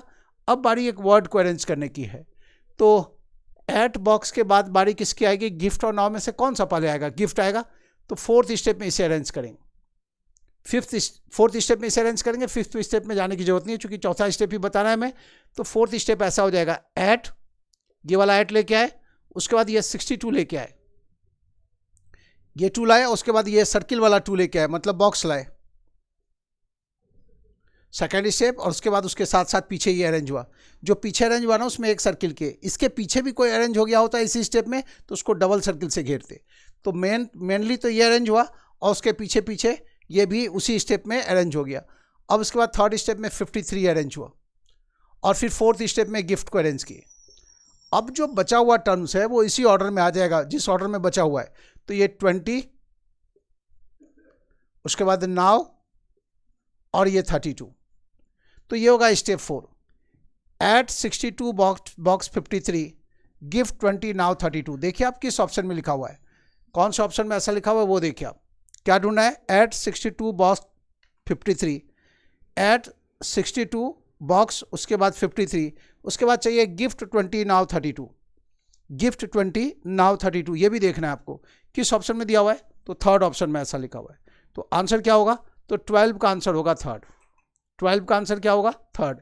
इसमें भी देखिए आप, इसमें ये जो टर्म ऑलरेडी अरेंज था इसका ख्याल रखना था, नहीं रखने से क्या होगा, जवाब गलत हो जाएगा। स्टेप 1 में इसे अरेंज किए, स्टेप 2 में इसे अरेंज किए, और उसके बाद बारी एक वर्ड को अरेंज करने की थी तो ये अपने आप अरेंज हो गया। तो थर्ड स्टेप में देखिए आप, जब ये वर्ड नंबर फिर वर्ड अरेंज हो गया तो बारी नंबर की आई, तो थर्ड स्टेप में इसको अरेंज कर दिए, नंबर को अरेंज कर दिए। फोर्थ स्टेप में वर्ड को अरेंज किए, फिफ्थ स्टेप में जाते तो बारी नंबर की होती, लेकिन जाने की जरूरत नहीं है क्योंकि स्टेप 4 ही तो पूछा जा रहा है। अब आ जाइए क्वेश्चन नंबर 13 में, 13 नंबर प्रश्न में आए, ये तो 12 था। क्वेश्चन नंबर 13 में इनपुट दिया हुआ है और बताना है कि लास्ट स्टेप क्या होगा, मतलब कौन सा स्टेप है जिसमें सजावट पूरी हो जाएगी। जल्दी से क्वेश्चन नंबर 13 बनाइए, 13 स्क्रीन पर दिख रहा है आपको।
क्वेश्चन नंबर 13 बनाना है आपको। आप जो जवाब दिए हैं वो गलत जवाब है। जो टर्म ऑलरेडी अरेंज होगा उसको शायद ना देख पाए हो, तो इस वजह से जवाब गलत हो गया। चलिए देखिए, आप बना के दिखाते हैं। क्वेश्चन नंबर 13 आपके सामने है। कैसे अरेंज करना है? एक वर्ड फिर नंबर फिर वर्ड फिर नंबर फिर वर्ड फिर नंबर। देख लीजिए एक बार सैंपल इसमें दिया हुआ है। सैंपल में जो लास्ट स्टेप है उसमें देखिए सजावट ऐसा ही है ना, कम 95 फॉरवर्ड, मतलब word number word number word number ऐसे अरेंज करना है। वर्ड्स को अल्फ़ाबेट ऑर्डर में रखना है और नंबर्स को डिसेंडिंग ऑर्डर में रखना है, ये बात ना भूलें, है ना। इनपुट दिया हुआ है, लास्ट स्टेप बताना है। पहले तो वर्ड अरेंज करेंगे जो अल्फ़ाबेट ऑर्डर में आए। तो ऑन, एट, स्काई और मैट में अल्फ़ाबेट ऑर्डर में सबसे पहले कौन आएगा? एट आएगा, तो कट के लिखे 1। प्रश्न उठता है कि क्या एट ऑलरेडी अरेंज था? तो जवाब है नहीं। एट के आगे ऑन पड़ा हुआ है ना, जो बिना कट किया हुआ है, मतलब एट ऑलरेडी अरेंज नहीं था। इसको ऑन कुछ छलांग लगाते हुए आगे आना पड़ेगा एट को। तो फर्स्ट स्टेप में एट को अरेंज किए। सेकेंड स्टेप में बारी एक नंबर की, तो सबसे बड़ा जो नंबर है वो 51 है। सेकेंड स्टेप में 51 को अरेंज किए, कट करके लिख दिए 2। फटाफट चलना है। थर्ड स्टेप में बारी एक वर्ड की, तो ऑन, स्काई और मैट में अल्फ़ाबेट ऑर्डर में कौन सा आएगा? मैट आएगा। फोर्थ स्टेप में बारी एक नंबर की, बचे हुए नंबर्स में से बड़ा नंबर कौन सा है? 42। फिफ्थ स्टेप में बारी किसकी? वर्ड की। कौन से वर्ड की बारी? ऑन की। ऑन अपनी जगह पर है। तो आप कहेंगे कि अभी जो फोर्थ स्टेप अरेंज किए, तो फोर्थ स्टेप के बाद ये अपने आप अरेंज हो गया फोर्थ स्टेप में ही। फोर्थ स्टेप में जब हम इसे अरेंज किए तो इसके साथ साथ वो खुद ब खुद अरेंज हो गया। वर्ड अरेंज हो चुका है, तो बारी अब नंबर को अरेंज करने की। ये देखिए ना, ये नंबर था, उसके बाद ये वर्ड अरेंज हो चुका है, तो अब बारी नंबर को अरेंज करने की है। बचे हुए नंबर्स में से बड़ा नंबर कौन सा है? तो बचे हुए नंबर्स में से बड़ा नंबर 33 है, 33 और 27 में। तो उसके ठीक बाद ये अरेंज हुआ, तो इसको भी अरेंज करने की जरूरत नहीं हुई, ये भी ऑलरेडी अरेंज है। क्यों? आप इसको कट करने जा रहे हैं और इसके पहले बिना कट किया हुआ कोई नंबर नहीं है। तो आप क्या कहेंगे कि फोर्थ स्टेप में जब ऑन अरेंज हुआ तो उसके पीछे ये अरेंज हो गया, डबल सर्किल किए, और उसके बाद एक ही टर्म बचा 27। अच्छा, ऑन के बाद ये अरेंज हुआ, उसके बाद बारी वर्ड की। वर्ड है ना, ये देखिए आप, फिफ्थ स्टेप में इसका अरेंज किए, उसके बाद अरेंजमेंट की जरूरत नहीं है। तो लास्ट स्टेप कौन सा होगा? तो जवाब है स्टेप 5 लास्ट स्टेप होगा। कौन सा लास्ट स्टेप होगा? तो जवाब होगा स्टेप 5 जो है वो लास्ट स्टेप होगा। देखिए ऑप्शन में, देखिए कौन से ऑप्शन में स्टेप 5 लिखा हुआ है।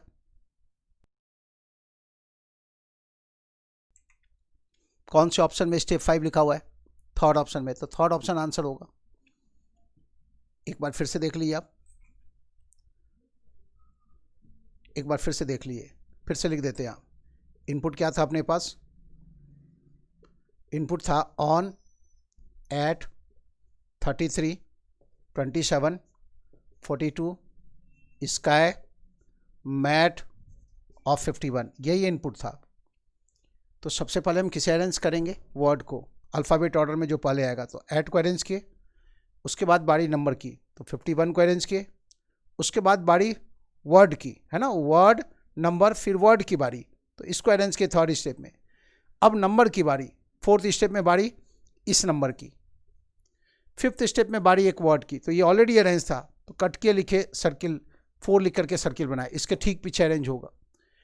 ठीक है, अब बारी एक नंबर की, चूंकि वो वर्ड था ना, तो हमें तो वर्ड नंबर वाला ऑर्डर जो है सीक्वेंस उसको बना के रखना है। वर्ड के बाद बारी आएगी नंबर की। इन दोनों नंबर में से किसे अरेंज करेंगे? इसको। लेकिन देखिए ये ऑलरेडी अरेंज है, चूंकि इसके आगे बिना कट किया हुआ कोई नंबर नहीं है, तो 4 लिख करके डबल सर्किल बनाए। मतलब फोर्थ स्टेप में जब इसको अरेंज किए तो इसके पीछे ये खुद अरेंज हो गया और इसके पीछे ये खुद अरेंज हो गया। अब बारी फिफ्थ स्टेप की, नंबर के बाद बारी वर्ड को अरेंज करने की है, तो इसे अरेंज किए, और उसके बाद ये 27 बच गया, तो ये खुद ब खुद अरेंज हो गया। तो इसमें देखिए आप, खुद ब खुद ये भी अरेंज हुआ, खुद ब खुद ये भी अरेंज हुआ और खुद ब खुद ये भी अरेंज हुआ। तो कुल मिला के देखें तो फिफ्थ स्टेप जो है वो लास्ट स्टेप हो गया। कौन सा step? Fifth step last step हो गया। 8 टर्म्स है ना, देखिए आप, और 3 टर्म जब खुद ब खुद अरेंज हो गए तो परिणाम क्या हुआ कि फिफ्थ स्टेप लास्ट स्टेप हो गया। पूछा यही जा रहा है कि लास्ट स्टेप कौन सा है, तो क्या जवाब देंगे? Step 5 is the last step. अब आप क्वेश्चन नंबर 13 के बाद क्वेश्चन नंबर 14 में आ जाइए। 14 नंबर प्रश्न बनाइए, और ये जो जितना प्रश्न है इसको एक बार फिर से बनाइएगा। मान लीजिए जो 15 प्रश्न है इसको एक बार फिर से बनाएंगे तो बहुत तो 15 मिनट समय लगेगा, तो लेकिन 15 मिनट यदि आप टाइम दे देंगे तो क्या होगा, फंडा क्लियर हो जाएगा कि हाँ क्या समझाया गया। जल्दी से क्वेश्चन नंबर 14 बनाइए। 13 पूरा कर चुके थे, क्वेश्चन नंबर 14 में जल्दी करें।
क्वेश्चन नंबर 14 बनाना था। स्टेप 3 दिया हुआ है, इनपुट नहीं है, क्या ये स्टेप 3 है, और बताना क्या है, लास्ट बट वन, मतलब सेकेंड लास्ट बताना है, अंत से एक पहले वाला। पहले तो हम यह ढूंढेंगे कि लास्ट स्टेप कौन सा है, उसमें से एक घटा लेंगे तो हमें हमारा आंसर मिल जाएगा। कैसे सजाना है, वर्ड फिर नंबर, वर्ड नंबर, ऐसा सजाना है। तो स्टेप 3 है तो पहले तो यह देखिए कि इसमें सजावट कहाँ तक है। ब्रिंग तो अरेंज है ही, 63 भी अरेंज है ही, डेस्क भी अरेंज है, ये इतना तो इसमें अरेंज है। पहले वर्ड आएगा तो जो इन 4 शब्दों में सबसे पहले कौन आएगा, ब्रिंग ही आएगा, अपनी जगह पर है। उसके बाद सेकंड स्टेप पर, सेकंड पोजीशन पर हमें नंबर को रखना है, ऑलरेडी है। फिर वर्ड चाहिए तो ठीक है, ब्रिंग के बाद डेस्क होगा। अब यहाँ पर एक नंबर चाहिए, वो कौन सा, 30 आएगा, बचे हुए से नंबर, बड़ा नंबर। तो देखिए आप थर्ड स्टेप तो यहाँ तक तो अरेंज था, ये अरेंज नहीं है। यदि यहाँ पर 30 होता आगे तो इसका मतलब 30 भी अरेंज होता, लेकिन 30 यहाँ है नहीं, 30 वहाँ पड़ा हुआ है, देखिए आप लास्ट में। तो फोर्थ स्टेप में 30 अरेंज होगा, किसमें, फोर्थ स्टेप में। देख लीजिए आप, फोर्थ स्टेप में किसे अरेंज करेंगे हम, 30 को। फिफ्थ स्टेप में बारी किसकी, एक वर्ड की, कौन से वर्ड की बारी, तो फाइट की। फिफ्थ स्टेप में हम फाइट को अरेंज करेंगे, है ना। फिर सिक्स स्टेप में बारी एक नंबर की, किस नंबर की बारी, 11 की या 29 की, तो 29 की। 29 ऑलरेडी अरेंज नहीं है, क्योंकि इससे पहले 11 बिना कट किया हुआ पड़ा हुआ है, और ये बॉक्स के अंदर डाल दिए, मतलब ये तो कट किया हुआ नंबर है। थर्ड स्टेप तक में तो अरेंज है ना, तो इसको समझिए कि ये तो यूज किया जा चुका है। तो सिक्स स्टेप में नंबर को अरेंज किए, सेवन्थ स्टेप में बारी आएगी वर्ड की। टुगेदर ऑलरेडी अरेंज नहीं है, टुगेदर से पहले बिना कट किया हुआ एक टर्म पड़ा हुआ है, तो सेवन्थ स्टेप इसका लास्ट स्टेप है। तो लास्ट बट वन कौन सा होगा, सेवन्थ स्टेप यदि लास्ट स्टेप है तो लास्ट वन कौन सा होगा, तो जवाब है सिक्स स्टेप जो होगा वही लास्ट बट वन कहलाएगा, क्योंकि 7वां स्टेप इसका लास्ट स्टेप है। ठीक है, तो दिए गए ऑप्शन में देखिए आप कि सिक्स स्टेप हमें चाहिए, किस ऑप्शन में लिखा हुआ है। अब देखना तो यह है कि किस ऑप्शन में 6 लिखा हुआ है। 6 लिखा हुआ है फर्स्ट वाले ऑप्शन में, तो आंसर क्या होगा, 14 का आंसर 1। 7वां स्टेप जब लास्ट स्टेप है तो अंत से एक पहले का मतलब क्या, पहला ऑप्शन आंसर हो गया। अब आ जाइए क्वेश्चन नंबर 15 में, 15 नंबर प्रश्न बनाना है। क्वेश्चन नंबर 15 में सेकंड स्टेप दिया हुआ है और आपको बताना क्या है, इनपुट। क्वेश्चन नंबर 15 में आ गए आप, जल्दी से पढ़िए क्वेश्चन। और क्वेश्चन नंबर 16 से 20 जो इस असाइनमेंट में प्रश्न है वो बिल्कुल वैसा ही है जैसा 11 से 15 पढ़े आप, मतलब अरेंजमेंट का ही केस है। तो 16 से 20 तो आप अपने घर पर बना सकते हैं, है ना। 16 से 20 होमवर्क के रूप में रहेगा, तो 16 से 20 जो है उसको घर पर बना लीजिएगा, और फिर कल वाली क्लास में 16 से 20 का आपको आंसर भी बता देंगे, और उसके बाद आगे बढ़ेंगे। इसमें जो बचा हुआ प्रश्न है 16 से 20 के बाद वो शिफ्टिंग का प्रश्न है, तो कल वाली क्लास में भी हम लोग इनपुट आउटपुट ही पढ़ेंगे, और उसमें हमारा जो फोकस होगा वो शिफ्टिंग के प्रश्नों पर होगा। फिलहाल क्वेश्चन नंबर 15 आपके सामने, क्वेश्चन नंबर 15 पढ़ चुके हैं आप। इसमें क्या करना होगा, क्या जवाब होगा हमारा, जवाब आ गया बच्चों का, बच्चों का जवाब आ चुका है ना। कान भी डिटरमाइन जवाब दे रहे हैं, सागर जी का जवाब है ना कि कान भी डिटरमाइंड है, बाकी लोग भी कान भी डिटरमाइंड ही कर रहे हैं, विदुषी जी भी, ठीक है, शाबाश। क्वेश्चन नंबर 15 में सेकेंड स्टेप दिया हुआ है और पूछा गया इनपुट क्या होगा। ध्यान रहे अरेंजमेंट के केस में हम पीछे का स्टेप्स नहीं बता सकते। सेकेंड स्टेप दिया हुआ है तो हम फर्स्ट नहीं बता सकते, इनपुट तो दूर की बात है। तो आंसर क्या होगा, कान बी डिटरमाइन। आंसर क्या होगा, कान बी डिटरमाइन। अब 16 से जो 20 है उसको बनाना है आपको। फिर उसके बाद कल वाली क्लास में हम लोग 16 से 20 का आंसर मिलाएंगे और शिफ्टिंग के केस की चर्चा करेंगे, और उसके बाद आगे की क्लास में फिर एक बार अरेंजमेंट के केस में आएंगे। आपको दूसरा असाइनमेंट, इसके बाद एक फिर फ्रेश असाइनमेंट देंगे आपको जिसको बनाना है। ठीक है, उस असाइनमेंट को पूरा करने के बाद फिर आपको होमवर्क के रूप में 250 क्वेश्चंस देंगे इनपुट आउटपुट का, जो आपको सॉल्व करना है घर पर बैठ करके, है ना। अब आपके लिए एक खास बात और ये कि देखिए आप तैयारी कर रहे हैं बैंक पीओ की, यदि हम क्लासेस का ड्यूरेशन को और लंबा करेंगे, 4 घंटा पढ़ाएंगे ना, तो उतनी देर तक आप भी नहीं बैठ पाइएगा। तो घर पर बैठ करके वीडियोज़ वगैरह वाच क्या करें। यदि आप रीजनिंग की तैयारी कर रहे हैं तो ध्यान रहे आपको रीजनिंग से रिलेटेड वीडियोज़ भेजा गया है, उसमें क्या करें आप, सबसे पहले तो आप इनइक्वलिटी का वीडियो देखिए। किसका, इनइक्वलिटी का। और उस वीडियो में जो असाइनमेंट डिस्कस किया गया वही है जो आपके ग्रुप में असाइनमेंट दिया गया इनइक्वलिटी का। इनइक्वलिटी का वीडियो वॉच करना है। उसके बाद आप रिलेशनशिप का वीडियो वॉच कर लें।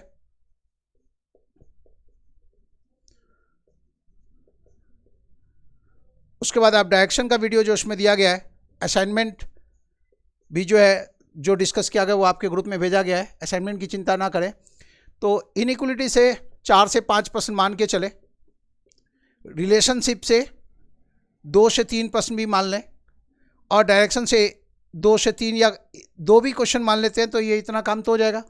इसके बाद आपको उसमें पढ़ना है क्या है, उसके बाद आपको वीडियो वॉच करना है सैलोजिज्म का। 4 से 5 प्रश्न की उम्मीद करें, ठीक है। उसके बाद उसमें कुछ सिटिंग अरेंजमेंट का भी वीडियो हम आपको भेजे हैं। असाइनमेंट जो है वो आपके टेलीग्राम ग्रुप पर है। सिटिंग अरेंजमेंट का वीडियो देखना है। सिटिंग अरेंजमेंट से 5 से लेकर के 10 प्रश्न मिल सकता है। सिटिंग अरेंजमेंट की क्लास के लिए और भी आगे क्वेश्चंस कराएंगे, है ना, लेकिन वो आप उतना जो वीडियो भेजे उसको देखिएगा। 5 से लेकर 10 क्वेश्चन सिटिंग अरेंजमेंट का। साथ ही साथ पजल की क्लासेस का वीडियो भी दिया गया है, लेकिन इसी ऑर्डर में देखें आप तो ज़्यादा अच्छा रहेगा। पजल से भी क्वेश्चन कितना आना है, 5 से लेकर के 10 प्रश्न, और पजल की और भी क्लासेस आगे देंगे हम आपको। इसके बाद आपको देखना है कोडिंग रिकोडिंग। कोडिंग रिकोडिंग 2 से लेकर 5 प्रश्न तक हो सकता है। कोडिंग रिकोडिंग 2 से लेकर के 5 प्रश्न तक हो सकता है। तो पहले आप इसको वॉच करें, उसके बाद इसमें आ जाए। ये सब आसान आसान टॉपिक है, ऐसे बढ़ते जाए।